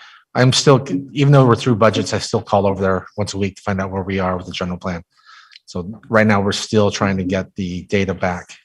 And then as soon as we get the data back, we will dig into it. And my question is, what role is the council intending to play in that? Because the council decided that the general plan would be done by a consultant. And so it just seems like we're being left out of this process, and wondering when or how we're going to engage with the two elements that have yet to be drafted. We got 4 minutes. Councilor Whipple. So first, I want to thank the staff and especially Elizabeth for putting together this amazing printout for me. And I was stuck at a regional gymnastics tumbling competition on Friday, and so this was great. But I went through all of these different goals and made notes, and I have many questions, which will not fit in 4 minutes. But the first question is, who is writing the notes and when are they writing these things? Like, how often is this looked at and updated and progress noted? We do it once a year. We take we add a new column in our spreadsheet for the new year, and we send it back off to them. There's a first responder and second respondent, and we send them back in for information to have them fill it out. We send it to the department heads, and then the department heads send it to their people, or they fill it out themselves. Okay, so you don't have council looking at this and seeing it. This is something that's done in the administration. Yes, the administration, the only one the council does is the executive director looks at the ones that are assigned to the council. Okay. There were some things where I was not entirely clear how the goal statement and the notes matched up. Like they seemed to not follow logically from each other. And yeah, so should I go for the parties that have responsibility and direct questions to those departments? Oh, Malia. I should talk to Malia. Talk to Malia. She can reach out she can get a whole list, and then we can send them back out to the department heads for clarification. Okay, great. Thank you. It might be helpful to know that this version of the general plan was first drafted 20 years ago, and that it's since become like this Frankenstein hodgepodge a la carte sort of document. Oh, I believe people are doing the best they can with what they've got. Yes, they've combined a lot of different documents together. And I think when we discuss this in 6 months, I hope we've adopted a new general plan. Okay, great. Thank you.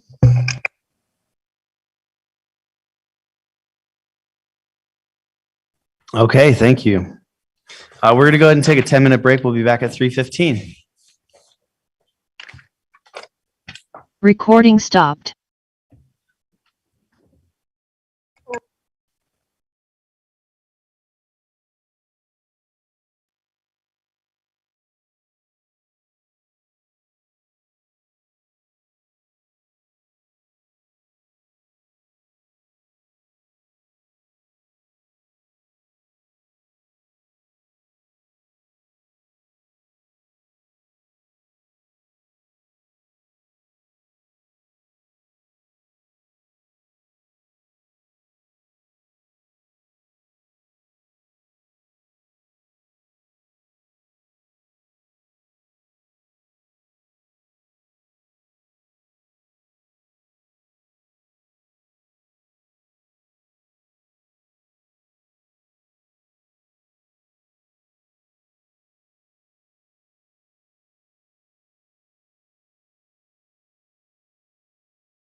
All right, welcome back to our council work meeting. Kelsey Zarbach is here with us, budget officer, and she's going to give us a presentation on budget fund types. And she's got 20 minutes. Maybe save a couple for questions.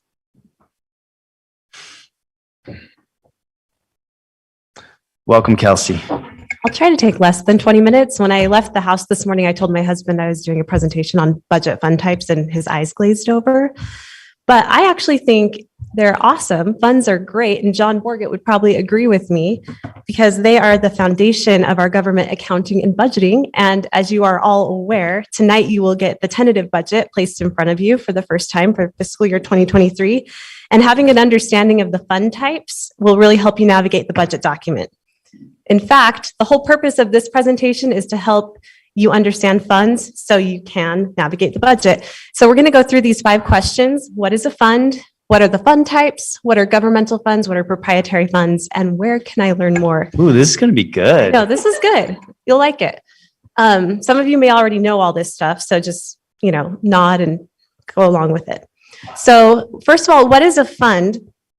I like to think of funds as buckets, like you have separate buckets for different purposes within the budget. And they help us contain and organize specific activities within the city. So if you think about it, you don't want your citizens' water bill paying for library story time. So we have different funds for water, different funds for library, so on.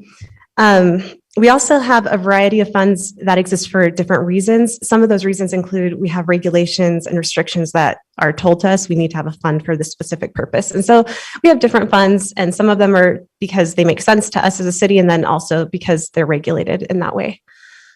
So moving on to what are the fund types. So we have 2 overarching types of funds. We have governmental and proprietary. So the governmental funds, as the name might suggest, are for your governmental type activities. And so those are services that the city provides that usually you only see government providing, like your police, your fire, parks and rec departments.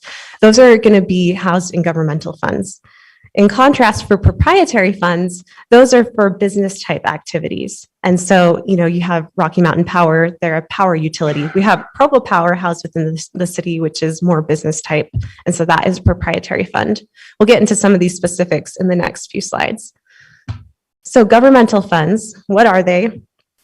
Again, for the governmental activities, we have the general fund. And I love this definition. The general fund accounts for everything that is not in another fund, which to me sounds like kind of a cop-out definition, but it's really what it is. And we have a lot of things that are going on in the general fund, as you'll see as you review the budget document. A few of the highlights of things that are in the general fund, we account for sales tax revenue there. Our general property tax revenue goes through the general fund. Police, again, parks, those types of departments and services are accounted for in the general fund.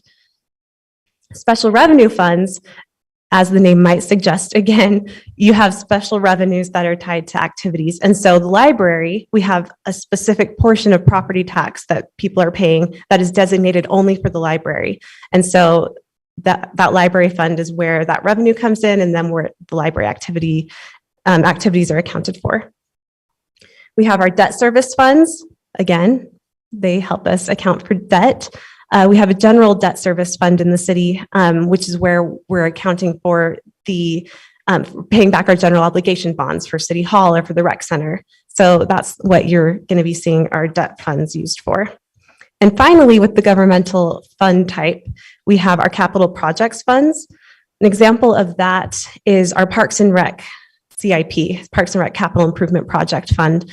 You have the Provo River Trail, which is a capital project that is taking more than 1 year to complete. And so all of the ins and outs of that project are being accounted for in the Parks and Rec CIP, along with several other projects. And so that is a general idea of what the capital projects funds are for. Moving on to our proprietary funds. We have enterprise and internal service funds. So enterprise funds, you can think about it as business type activities that are occurring outside of the city organization. This is your water, your wastewater, energy, those types of things where the citizens are paying fees or rates, charges for services that are then financing the operations that are occurring within those departments and funds. In contrast, internal service funds are business type activities that are actually occurring within the city organization. So one example is our facility maintenance fund.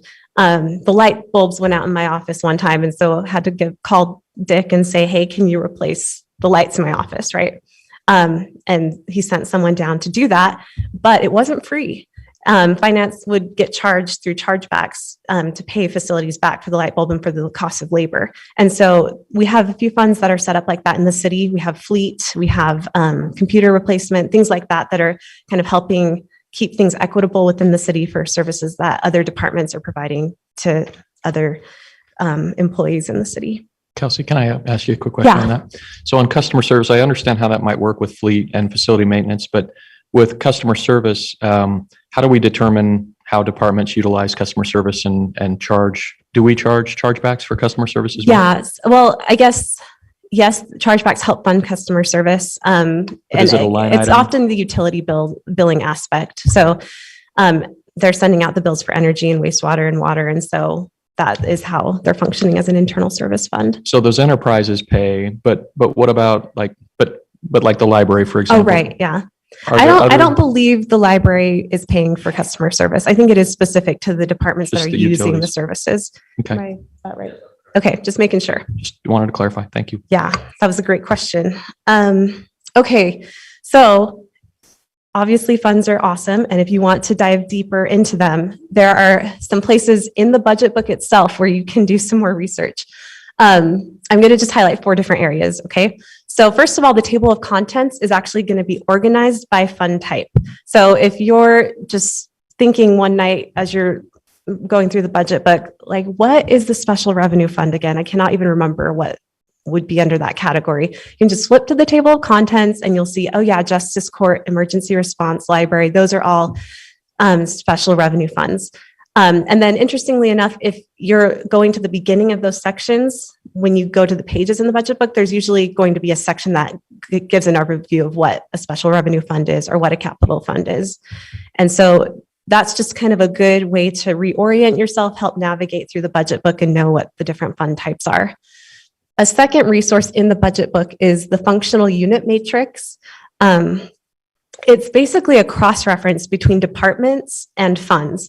So Public Works, for example, really big department, and it actually has several funds that fall under it. So if you look, I don't know if you can see very well, but Public Works is, I think, the 4th column from the right, if you're going in. It has some of its operations housed in the general fund. That would be streets and engineering. But you also have airport and water and wastewater that are in their own separate funds, still housed under the Public Works Department. Parks and Rec is an example where you have most of its operations are housed in the general fund, but it also is over the ice sheet and it's also over golf. And those are their own funds, but still housed in Parks and Rec. So hopefully this is a tool that can help you understand that. Yeah. And can you speak to why a city would spin off, and I think we've had this discussion in the past, but remind me why we would spin off something like the ice sheet and the golf course, but not like the rec center, for example? Yeah, that's a good question. And, I've actually wondered that myself a little bit because rec center is pretty self-sustaining at this point. I think the way that it was originally set up was like rec centers historically in other cities are not self-sustaining. And so it's just been part of the general fund operations since it began. And in the past few years, it's actually reached that point where it's bringing in the revenues that support all of its operations. I don't know if that's something in the future we'd look at separating out. I don't know if there's any restriction about that. John? The other thing that's significant about the rec center is that we do collect property tax to service the debt on the rec center. And so it's really not completely self-sufficient. The other thing with Parks and Rec is the rec center, the revenues cover the direct operating expenses, but we have parks maintenance. We have a number of other areas in Parks and Rec that is not. And so really it's not quite as simple, but with the ice sheet, for example, it is completely self-sustaining. The golf course, it's our goal, and we feel like the last couple of years since they got it remodeled, it's been self-sustaining, but it kind of helps by having it as a separate fund, it helps to show that, but that's kind of why it's not quite as simple with the rec center. Thanks, John. Okay, so yeah, functional unit matrix, I highly recommend it as a reference just to help you understand how the funds relate to the departments. Okay, the last two places you could look at the fund types in the budget book are the proposed budget by fund. This is a table kind of toward the beginning of the budget book. This is last year's budget. We'll be giving you a new one tonight, but basically you can see the different funds, and there are columns that show the revenues, the transfers in, expenditures, and transfers out, and the fund balances for each type of fund. And again, housed under their fund type category. So again, it's a good place to look. And then finally, if you're wanting to get into lots of detail, there's the principles of financial management section toward the back of the budget book, where you can read definitions and get a really good feel for policies related to the fund types, fund balance, and a few other different financial policies we have in the city.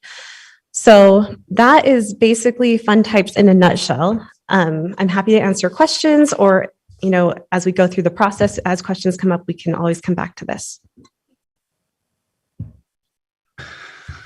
Questions? Kelsey put the fun in funds. Oh, yeah.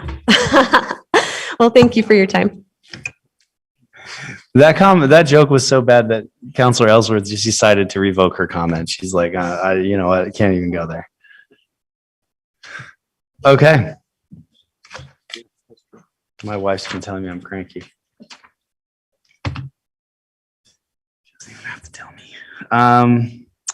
Our next item of business is a discussion regarding general fund per capita expenditures in Utah cities. We are back on time. Thank you, Kelsey. Coming in under budget and under time. That's right. We have 25 minutes for this. Go ahead, John Magnus, our interim council executive director. Good afternoon, council. So last year during the budget cycle, we were tasked with looking at cities in Utah County and one city in Salt Lake County, and see how we're doing on a per capita basis compared to them with our budgets. So when we started this, we actually grabbed all the budgets for the different cities that we were using and started going through them line by line, and found out quickly this was an impossible task to do it that way, because some cities' economic development is actually in the mayor's office. So it's everything spread out. I mean, we had to read line by line. So we went to the comprehensive annual report, and in the back there, they have breakouts, public safety, administration, they have categories. So we simplified it, and that is what we're using. One caveat is, as you saw, we have different funds. So when we look at parks, we are looking at just expenditure from the park fund. We're not looking at expenditures from the golf course or the ice sheet. These are just general funds in principle. That's all we're covering. If the council desires us to dig deeper into something, we can, but we would ask that it would be like, please, just one simple function, not across the whole board. So this is what we have come up with. We'll go through it all today. So these are the total general fund expenditures per their comprehensive annual reports out of the general fund.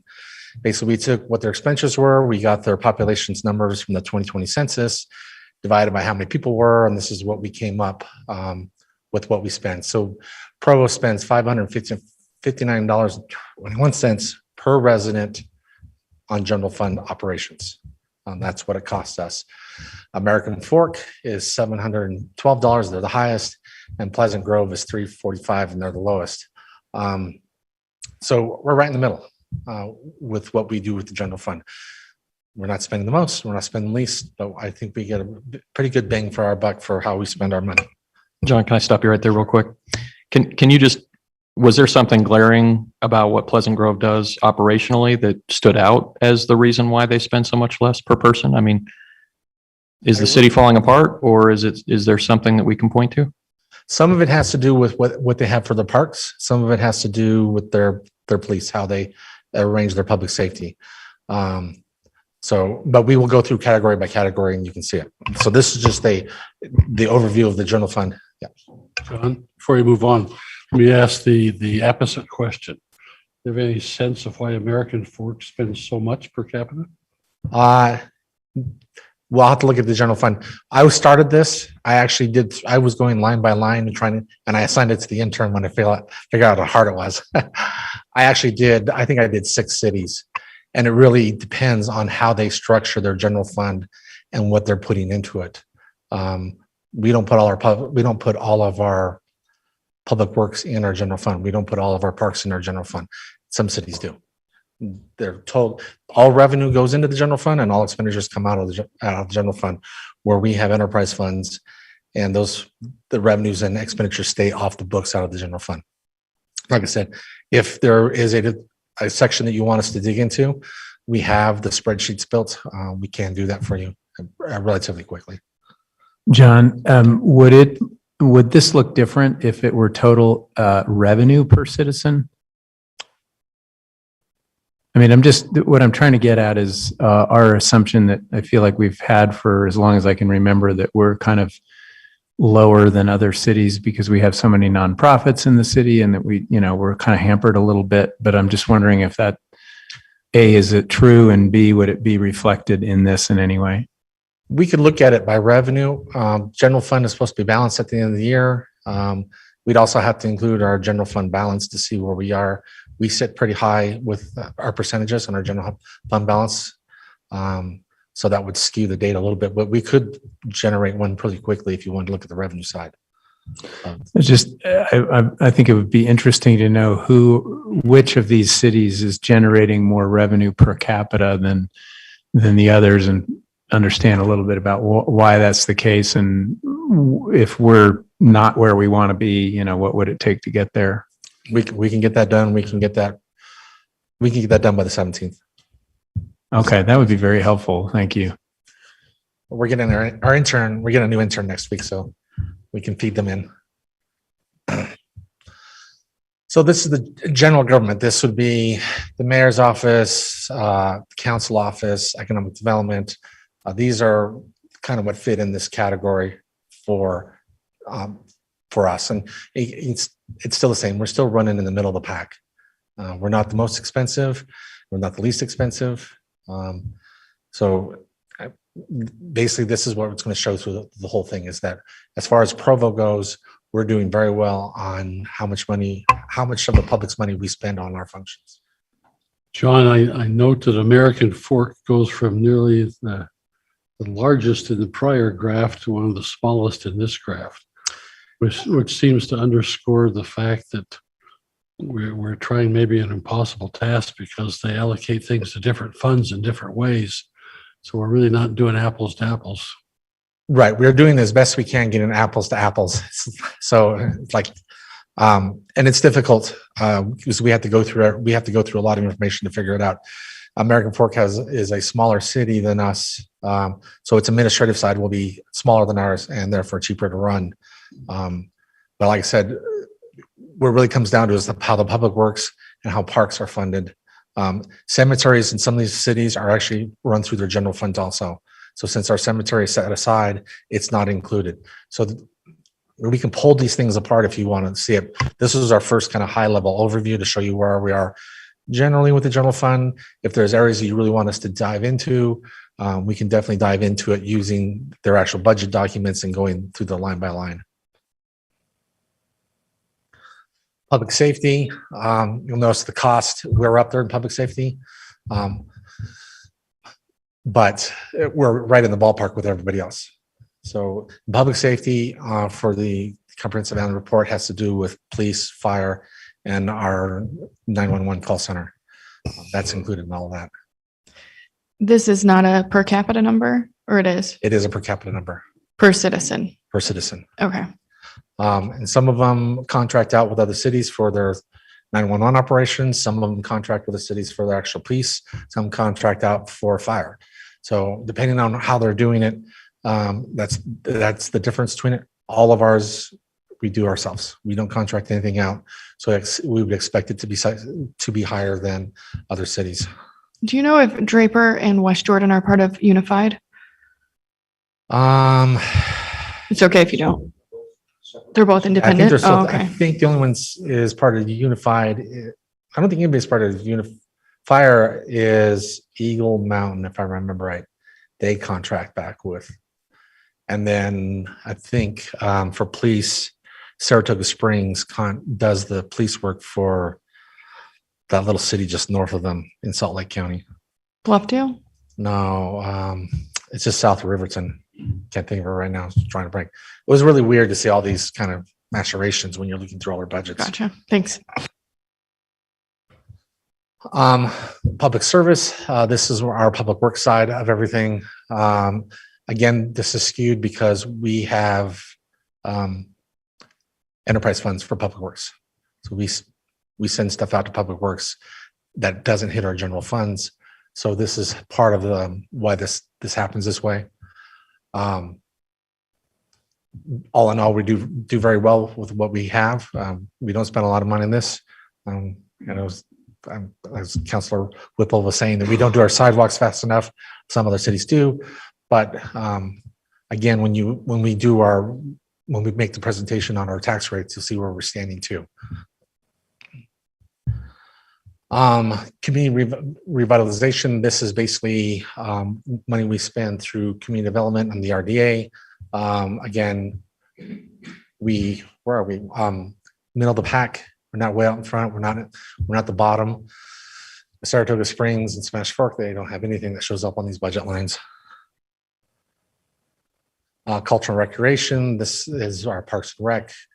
Cemeteries end up here. Our cemetery is an enterprise fund, so it doesn't hit our general fund. Our airport is an enterprise fund. Forget what city had something in there that we have set off as our general fund. So again, it's skewed because we use enterprise funds for our Parks and Rec. So we get a little different look at it. How much is that pace and expense due to Dixon Holmes? I'm wondering. Just, sorry. I can't remember who had the marina. So you see, and it's the same through everything. We run a pretty tight ship. When we come with our general fund expenditures, $559 per resident. And then if you look at us demographically, we have very low ownership. We have for our houses, and our income levels are low compared to other cities when we look at our census data, and we're skewed because of the school. So we do a very good job with the money we have and the revenues that we raise. We're not out in front and we're not last, but we do a good job of what we have. And if there's anything you guys want to drill down on, let us know. We can go and look at, if you want to look at what we cost just for police, we can do that. If you want to look just at parks, we have the ability, we have the spreadsheets built. It just takes a little bit of time, like I said, finding economic development in the mayor's office, and you have to pull that out. Was getting timely for us. So this is what we did as a journal overview, with the realization that you guys may want more information on a specific aspect of the government function that you would like us to look into deeper.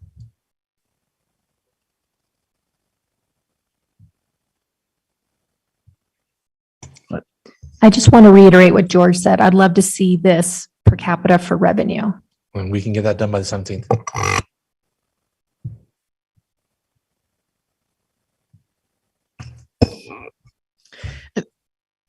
I'll just put this out there, and I don't know if anyone else is interested, and so I'm not sure we need to go down this rabbit hole, but it would be interesting to compare our form of government to other forms of government, or not to other forms of government, but to cities with the same form of government, in like council office expenditures and the mayor's office expenditures.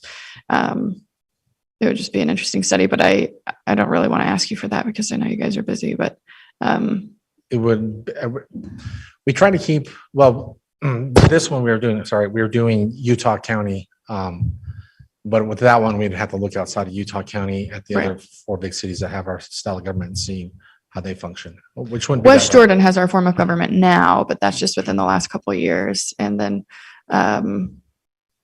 Sandy has it. Sandy has it. Salt Lake has it. There would be some Orem. Ogden. Not Orem. Ogden. Yeah. Marie Logan. And then the only other one, and maybe this is probably not the information we want, but I think I'll say it again. I think what we really need is the KPIs, but it'd be interesting to see what other cities are spending per capita on things like code enforcement or parking enforcement.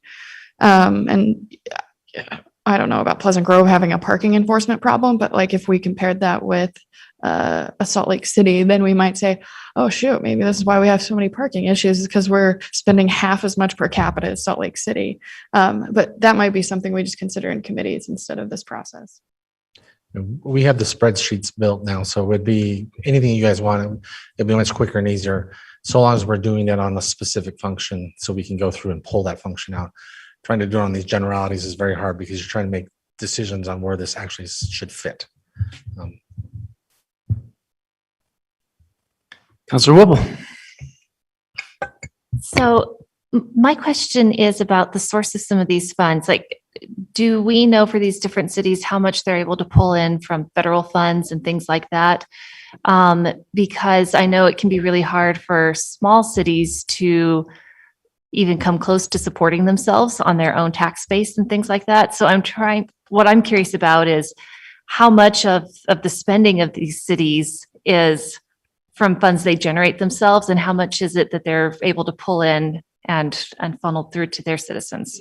We can look at that when so the sales tax, property tax, fees, courts, we can go through that and find it pretty easily what's coming from internal and what's coming from external.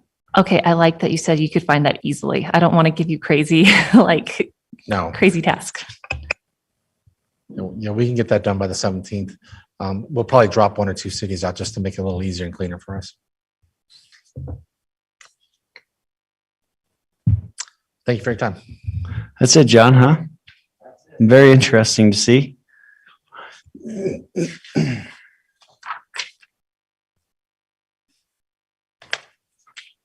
This is our last item of business. It's a discussion regarding the council's budget priorities. This is going to be done by John as well. John Magnus, interim council executive director. Got as much time as we want for this. Thought I had a break between this. Okay, so we met almost 4 weeks ago, I think. We went over the council's priorities for the next 2 years.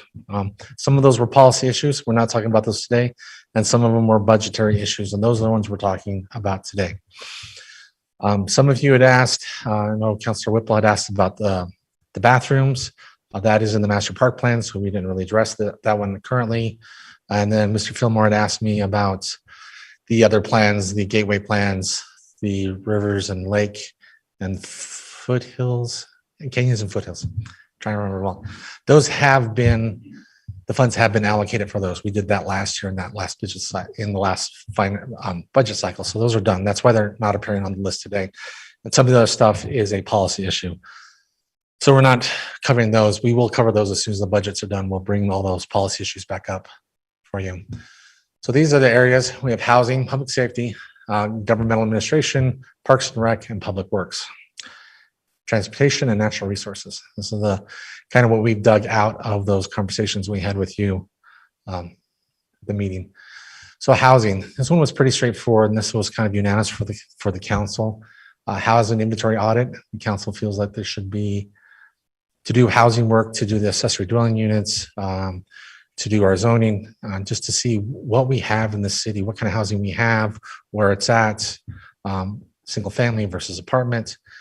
We don't have good data. And right now with neighborhood services doing it, they have 2 neighborhoods done. At this rate, it's going to take them over 20 years. So the council decided that this was something they would like to have done quickly. It would be a budgetary priority to pay to have an outside contractor come in and do the work for us. So that was one of the priorities, and that was probably one of the highest priorities you guys had. Public safety, you guys, the council's been asked every year, we need more FTEs for police, we need more FTEs for fire. What you guys want is a study showing how many we need over the next time for 5 years and how are we going to finance it. We want to plan. So next year when they come in for the FTEs, we know what we're looking for. We know how we're going to fund it. Do we have to do truth and taxation? Do we have to come somewhere else?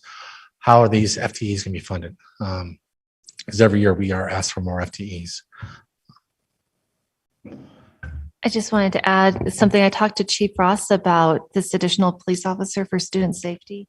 He said that if we wanted to have somebody kind of patrolling that all the time, every day, then we would actually need essentially 3 officers to do that because they do their 4-day shifts.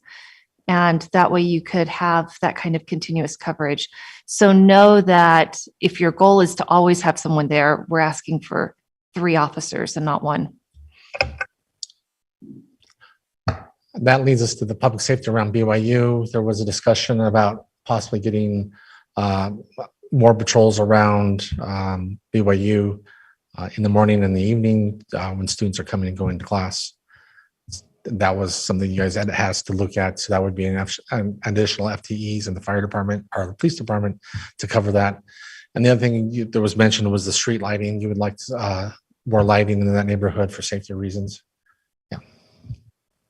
If I could just ask Rachel a question, follow-up question about that. I mean, I'm assuming 1 is better than 0, though. Did you talk through that with him? Yeah. So, but 1 officer that, do their 4 days, 10 hours.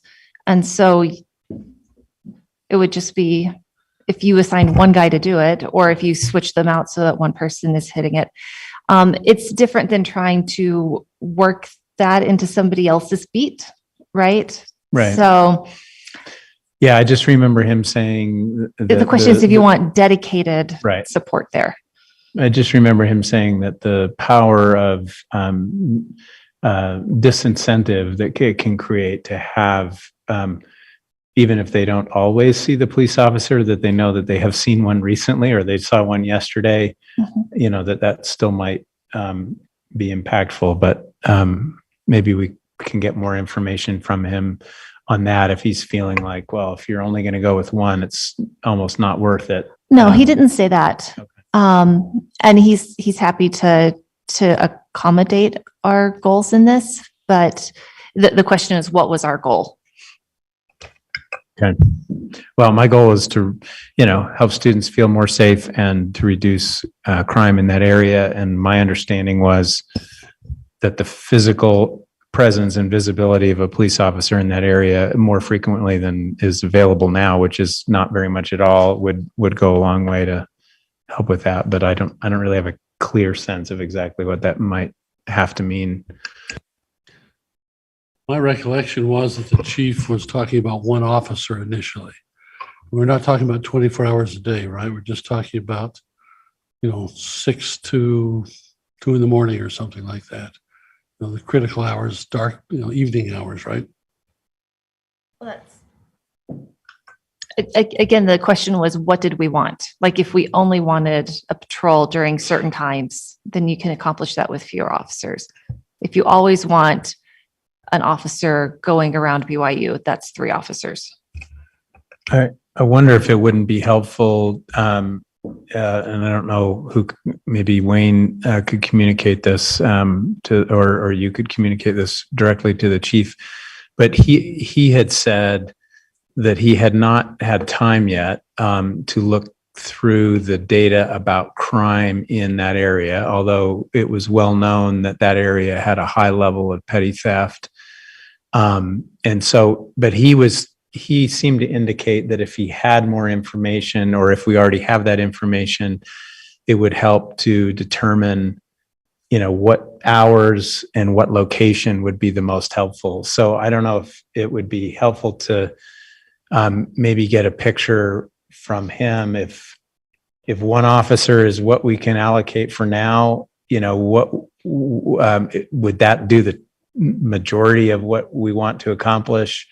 I don't think he just because he's so new, he hadn't had time to review all that information before we spoke with him with some students. So I don't know if he's had more time to look at it, but he seemed very willing to obviously, look at that data and have the police develop a strategy around that part of town. Councillor Handley. In fact, I wonder if, since this is really kind of discussing goals and budgetary goals, and I liked what you said a few minutes ago. Maybe the answer is, instead of to have the goal be additional police officer for student safety, the goal is increased sense of security for BYU students and reduce crime in that area. And that's the goal. And you ask the police department to analyze that goal and come to you with a recommendation about how to do it. I like that. Yeah, I also like that in part because I'm not sure if Joaquin is the only area that is unsafe for students. I think there's probably a broader geography, including north of campus and other places that need to be evaluated. And so finding out really the scope of what we're dealing with is worthwhile before jumping in. From earlier iterations of the data, and again, this may not still hold true, but Joaquin tended to be much more susceptible to property crime. And the general sense was it was the false sense of security students have living in the BYU bubble or young student bubble to say, gosh, yeah, we trust our roommates, so we'll leave our laptop on the backseat of the car with the doors unlocked. That's always problematic, right? In any neighborhood, not specifically for Joaquin. Other neighborhoods with students tended to have different challenges, maybe not always theft, for example, or a breaking and entering, not breaking, just entering an apartment with an unlocked door because every roommate has lost their keys. And so that becomes a little problematic too. So the community policing effort in that neighborhood has largely been around the 9 p.m. routine. Let's go out and double check and make sure your car is locked, make sure you don't have something visible, make sure your doors are locked. And if your roommates don't have a key, go buy one from the landlord and replace your key, whatever that is. And so again, I think the suggestion of defining what you want to see happen and then asking the police department to marshal all resources. That could be extra officers. It could be, it could be additional outreach. It could be, getting together with family home evening groups to talk about what's the best strategy to prevent crime in your apartment complex. There's a wide variety of approaches you might take. And this gets back to Councilmember Ellsworth's concern about KPIs. Maybe we should identify some KPIs and let's see in a given neighborhood whether the strategy is working. So I think you're on the right track, though. And if I could just add a little context, when we spoke with him, and we also spoke with Chief Andrus at BYU, there are sort of two issues that are somewhat related, but not necessarily directly related. And one is pedestrian safety for women walking off hours, right, to and from campus. And that's a little harder to measure, how safe do people feel? But Chief Ross was saying that, just the physical presence of a police officer not only helps people to feel safe, but it actually actively tells people to stay away. And so that was why he brought that up. He said, well, if we had an extra officer that could be there, that might not have any direct or indirect impact on property theft, although I would imagine it might, but depending on the hours when that police officer's there, it may not. So I just want to make sure that's also on the radar, that was part of what we talked about. This is a question for Wayne or Brian. I guess I don't fully understand the lines of demarcation between BYU's private police force and the Provo City Police Force when it comes to the safety out of doors of our students. So it's fuzzy, and that maybe, I don't know, that's maybe not the best approach. BYU Police is they are post-certified officers, again, not the security side, but the police side, which is a much smaller unit. And so do they have authority off campus? They do, because a Provo police officer has the same authority in Santaquin as they have in Provo. So that's not at all different. In terms of focus, it's pretty clear BYU police focus on campus. They obviously have interest in what happens to their students off campus, but it's not their predominant responsibility. And Provo PD is sort of the flip side of that same coin, right? We have interest in what happens on campus, but our predominant interest is what happens off campus. And so the collaboration between the two helps resolve some of those fuzzy lines.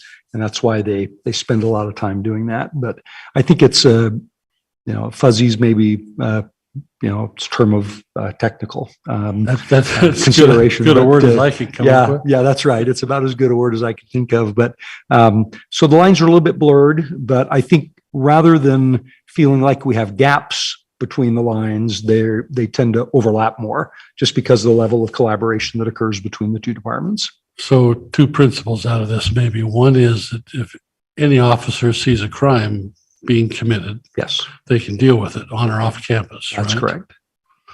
The second is that their primary focus was within the parameters of their property. So does that include, I assume, all their parking lots? Yes. But it technically ends when the students go to their apartments that are off campus.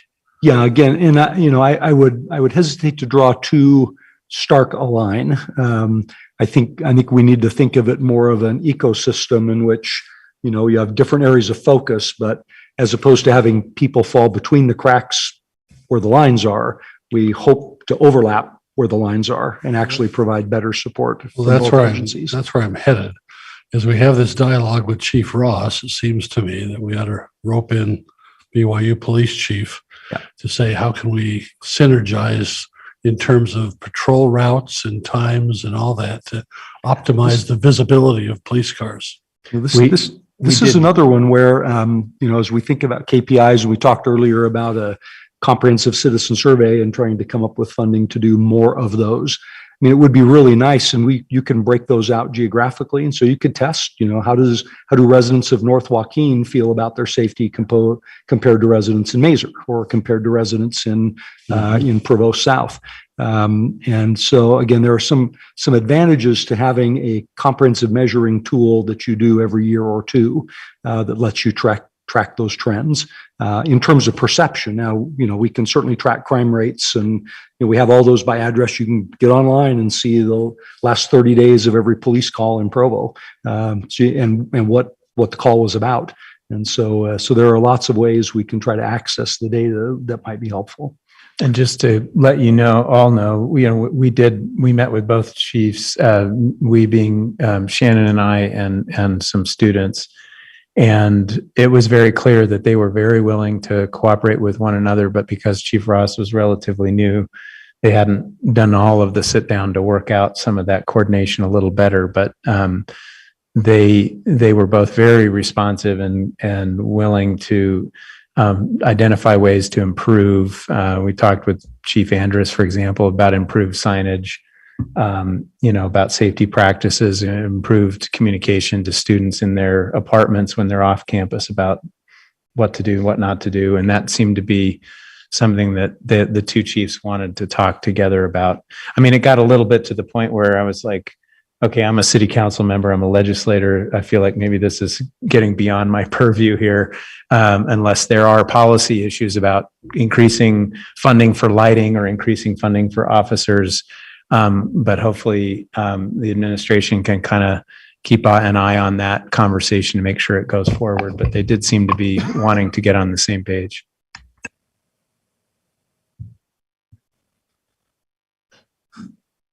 Okay, the next one is governmental administration. One of the top ones in that was cybersecurity. We had the presentation from Josh, Information Systems, came and talked about what they needed to survive like a ransomware, around the clock protection. The council kind of agrees that is something that supplementals probably should go into to increase cybersecurity. So that was one of them. Another big one that the council talked about was the retention of Provo employees. Part of that would be a market rate study, make sure we get those done, that those are funded, and that we make the increases where it's appropriate for the people who are below market, so we can stay competitive. The last thing we put in was the cost of living adjustment, the COLA for the employees to offset. This is, unfortunately, this year has been very tough with inflation. It's at a 40-year high. Other cities up and down the Wasatch Front are giving COLAs.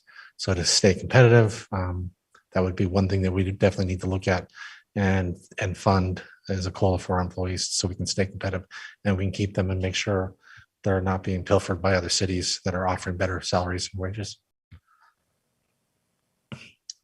Another one was, always is, the general fund reserves, making sure that our reserves are healthy, that they're staying towards the top of our limits, our state mandated limits, and that we get there incrementally, and we get there making sure that we're not cutting other funds and other departments to achieve that goal, but to get there judiciously and reach that goal of maintaining the maximum amount of reserves we can have.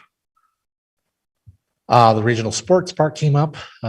Council would like to find a way to speed up the construction on that. Right now it's, sorry, I can't remember. I think it was 4 years out, 2026.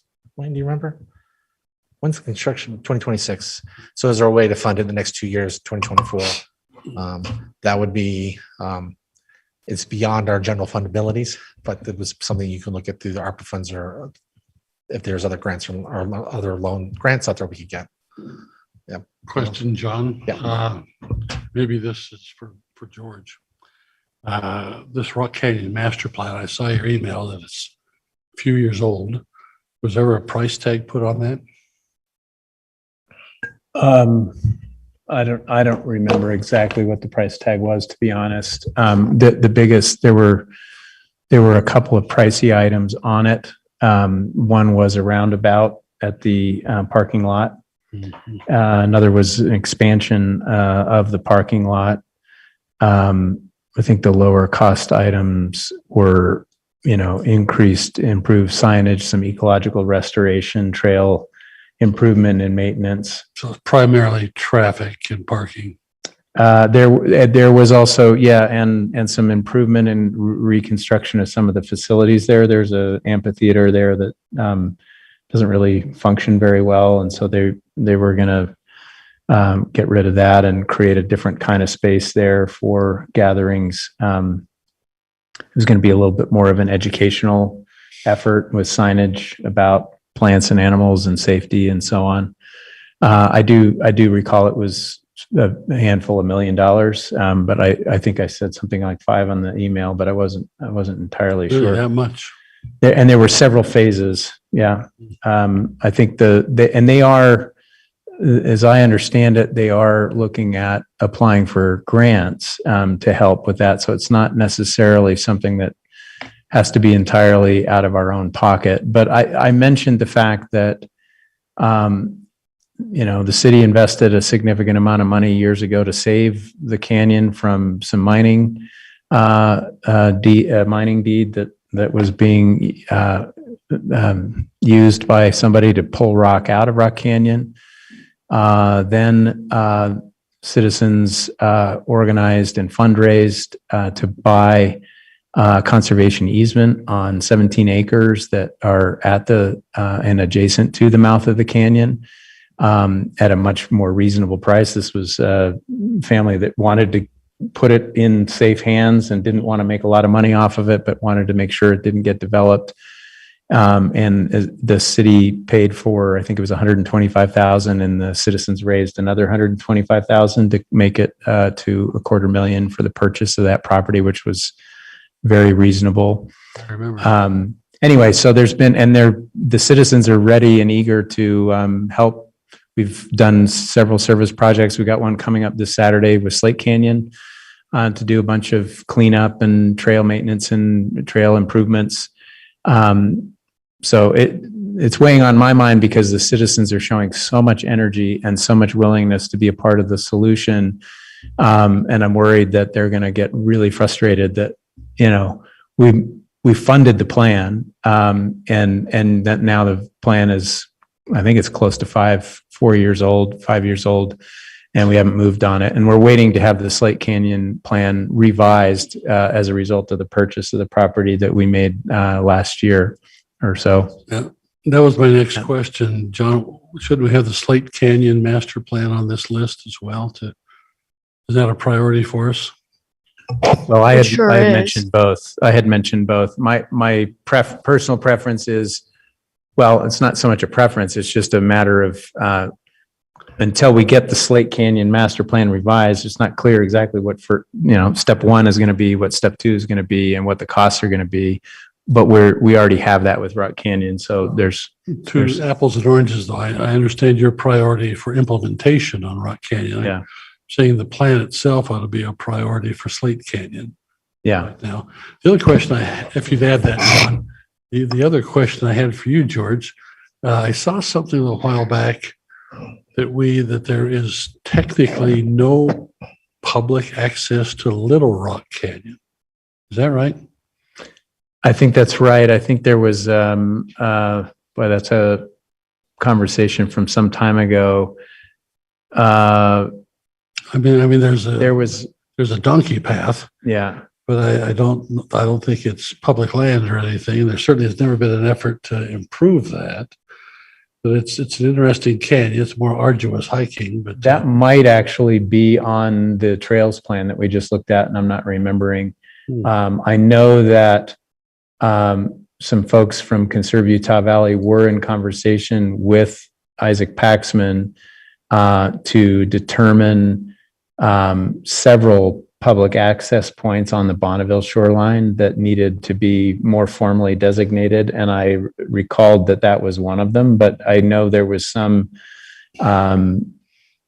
conversations that needed to happen with certain property owners, and I don't know where that's gone. I can ask for an update from Isaac. one property owner in particular that there's a story there I could share with you, but I was just more curious than anything else about whether there was any finite plan or concept for accessing Little Rock Canyon. Yeah, I'll double check on that, but I think there was. Okay, So. thanks. George, on your numbers, your memory of the 5 million, how old is that number? At least 4 years. So we could add a significant amount to that now because of the increase in prices for everything. Well, what we really ought to do is ask TMAC that's where it's going to fall. Well, it's Parks and Rec actually, who's over the whole. The road. Oh, the road. Roundabout, Yeah, we already got Mr. Decker's here. We had already gotten a price tag for the roundabout itself, right? Which was was it about $1 million? So that's a big piece of that because it's one of those big roundabouts that's being proposed, not the small one.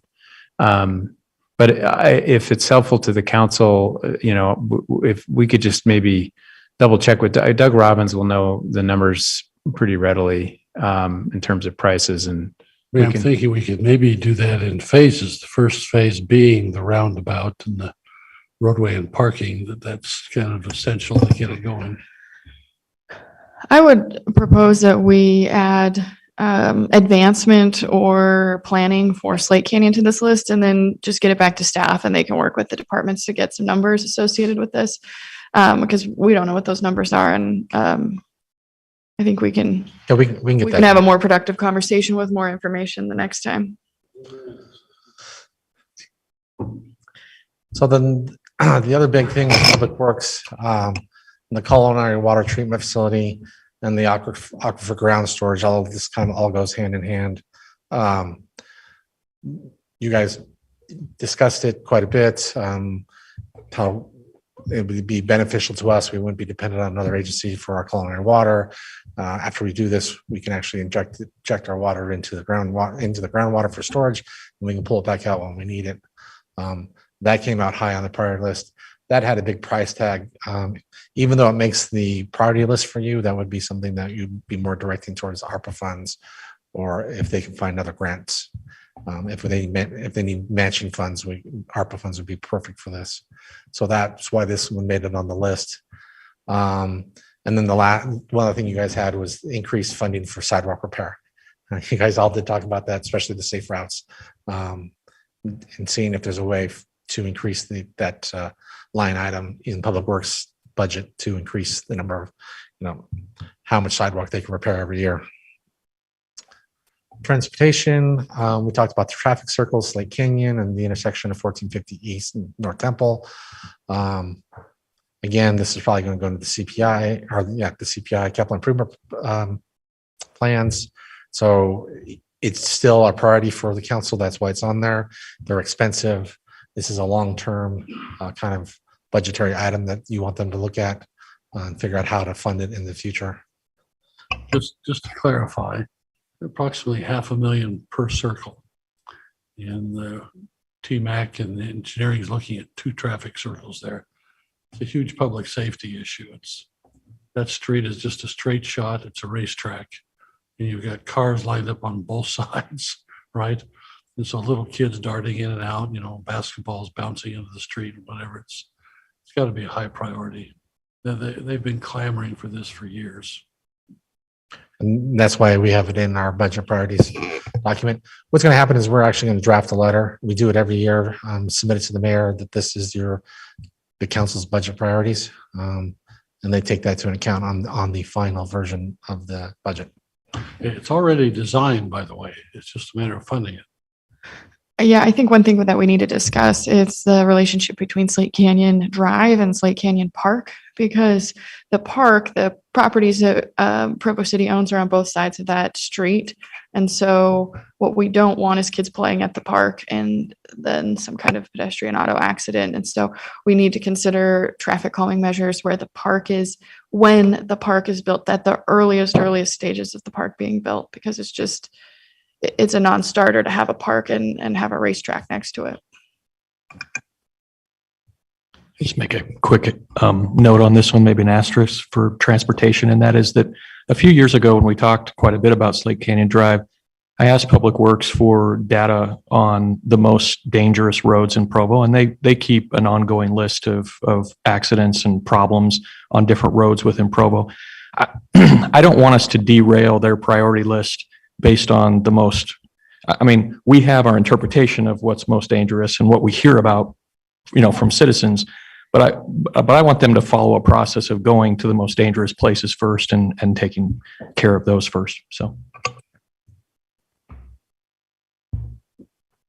And the last thing we have is the conservation of open space. There was some discussion about how can we fund land conservation easements, development easements across property that we don't want developed in the future. Could be active farmland or areas of the city that we want to keep as an open space. So we're asking the administration to look for opportunities to fund those.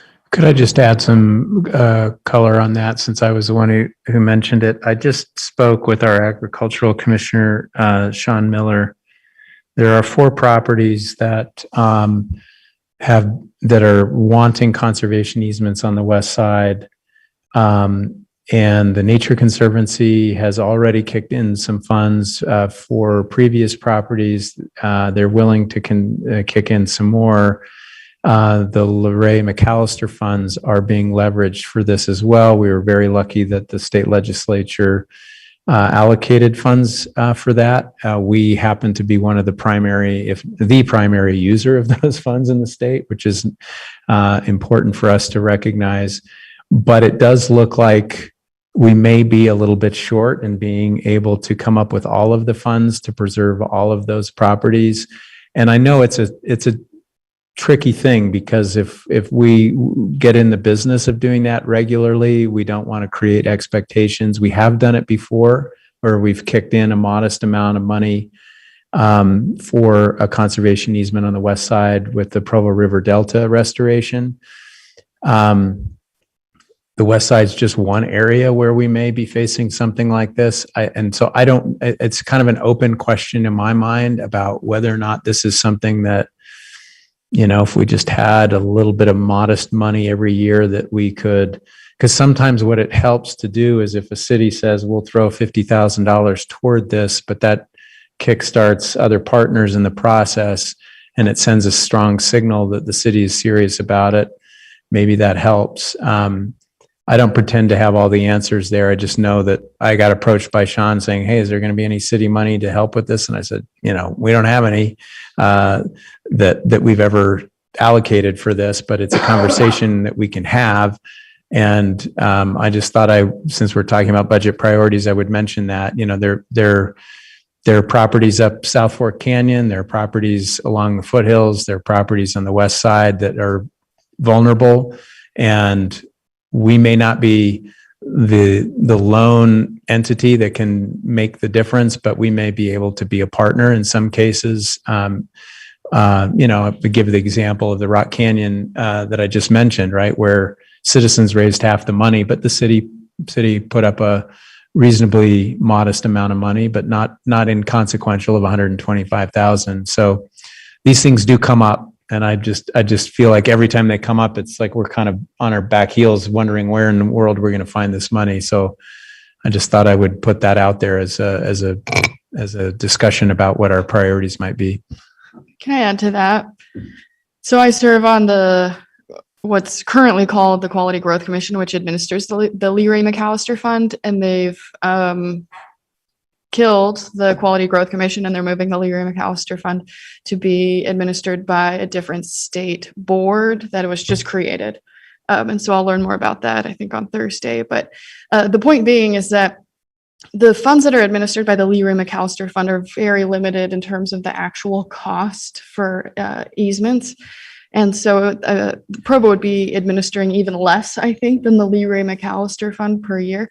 But even with these tiny, if the state legislature gives us 1.4 million a year for easements, for ag easements or open space conservation easements, that is just such a tiny little fragment of the state population or of the state budget. But they have these rules that are pretty significant in administering those grants, right? So the point I'm coming to is that the administering board, the what's currently called the Quality Growth Commission, they have to meet, every application has to meet certain criteria and then has to be evaluated.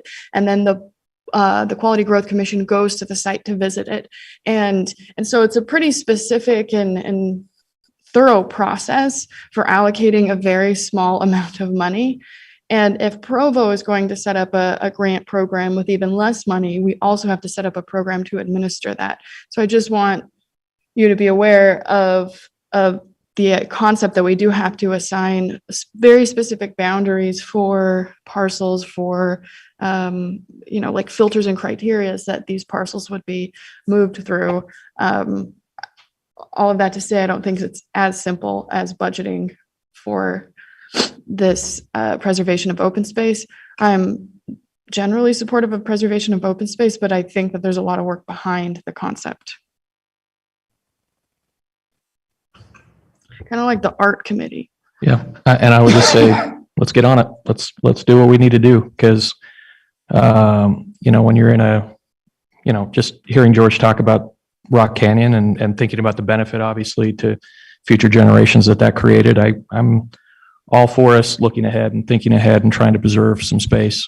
I think we've got landowners in this particular case that are willing to take, and is often the case, they take a haircut on market value of these properties. And if they're willing to do that, to preserve these, I just say, let's do the work we need to make this a priority. Okay. So what's going to happen is we already have a draft letter written for the budget. We'll work with leadership to get it finalized and submitted to the mayor as these are your budget priorities.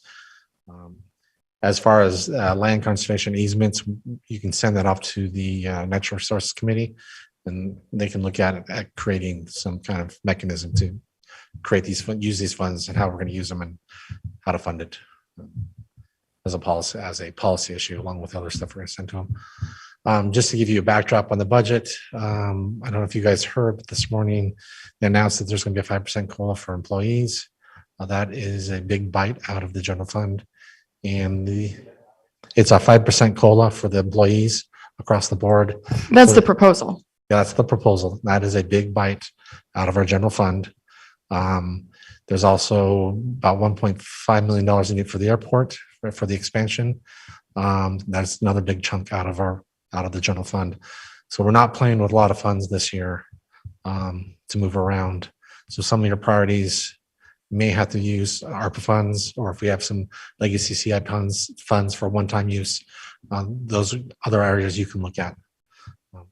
But the general fund is probably going to be very tight, and moving funds around is going to be difficult.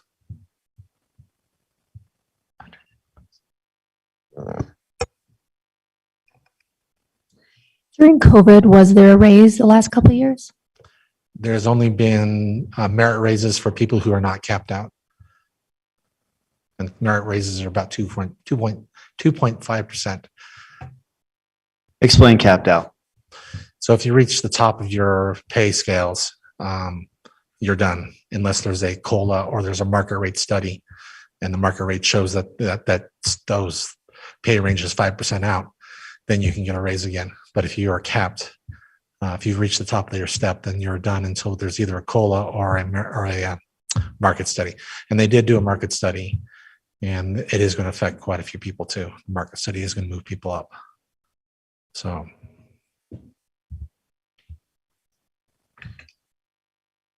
Can we remind ourselves, so we have, as I recall, roughly $1 million still left from the legacy funds that's unallocated? About 400,000 right now. 400,000. Yeah. Okay. And And I'll then have we to check on that. And then we allocated 900,000 for the grocery store. Knowing what you know now about how close you might be, does that look like that's going to be needed, all of it, or? I'm not 100% sure yet. We're still working through. We're going to need some. I don't know that we'll need all. So Okay. I think we'll know a little bit more in the next couple of weeks and can let you know kind of what that looks like. Okay, thanks. I think the balance we'll need for the Southeast grocery store though. Yeah, it's a grocery store fund. It's a grocery store fund. And we still have the ARPA funds to allocate to. There's 10 million of unrestricted, and there's going to be about 22 million, let's shy of 22 million. They're using some of that ARPA funds to backfill some positions that were cut during COVID. So some of that ARPA fund has been used, but there's still the $10 million of unrestricted, and it's going to be just shy of 22 of the restricted funds. Sorry, I feel like I'm talking a lot all of a sudden. So what's the timing as we're doing the budget over the next 4 or 5 weeks? What's the timing on the ARPA funds decisions? Because I mean, if we say, oh, gee, if we only had $500,000 to do X in our general fund, but we just can't fit it, will that money have already been decided upon by the ARPA process? I'm on the ARPA committee with Councilor Shipley and Councilor McKay, and we're ready to move forwards and start prioritizing projects. We haven't gotten feedback from all the councilors on some of the filters and frameworks that were outlined in the one pager.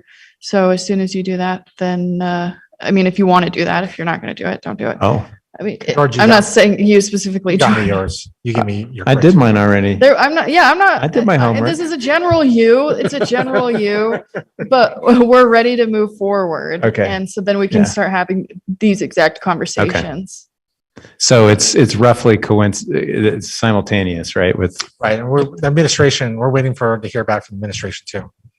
To your point though, George, and I'm not going to speak for the whole committee, but my expectation would be that part of the reason that we've held off on making all the decisions with ARPA is that it is a budget thing, right? It would be a function of what can be and won't be funded that we may look at first as a priority going forward. So I'm actually glad that the money's still there, right? That we haven't, earmarked everything before we go through a budget season so that we can figure out some of these priorities and what we can fund from.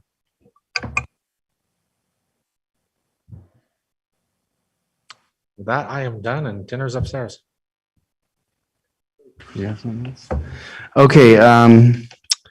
If there's no objection, we'll now adjourn the Provo Municipal Council work meeting by unanimous consent. Councilors, please turn off your mics.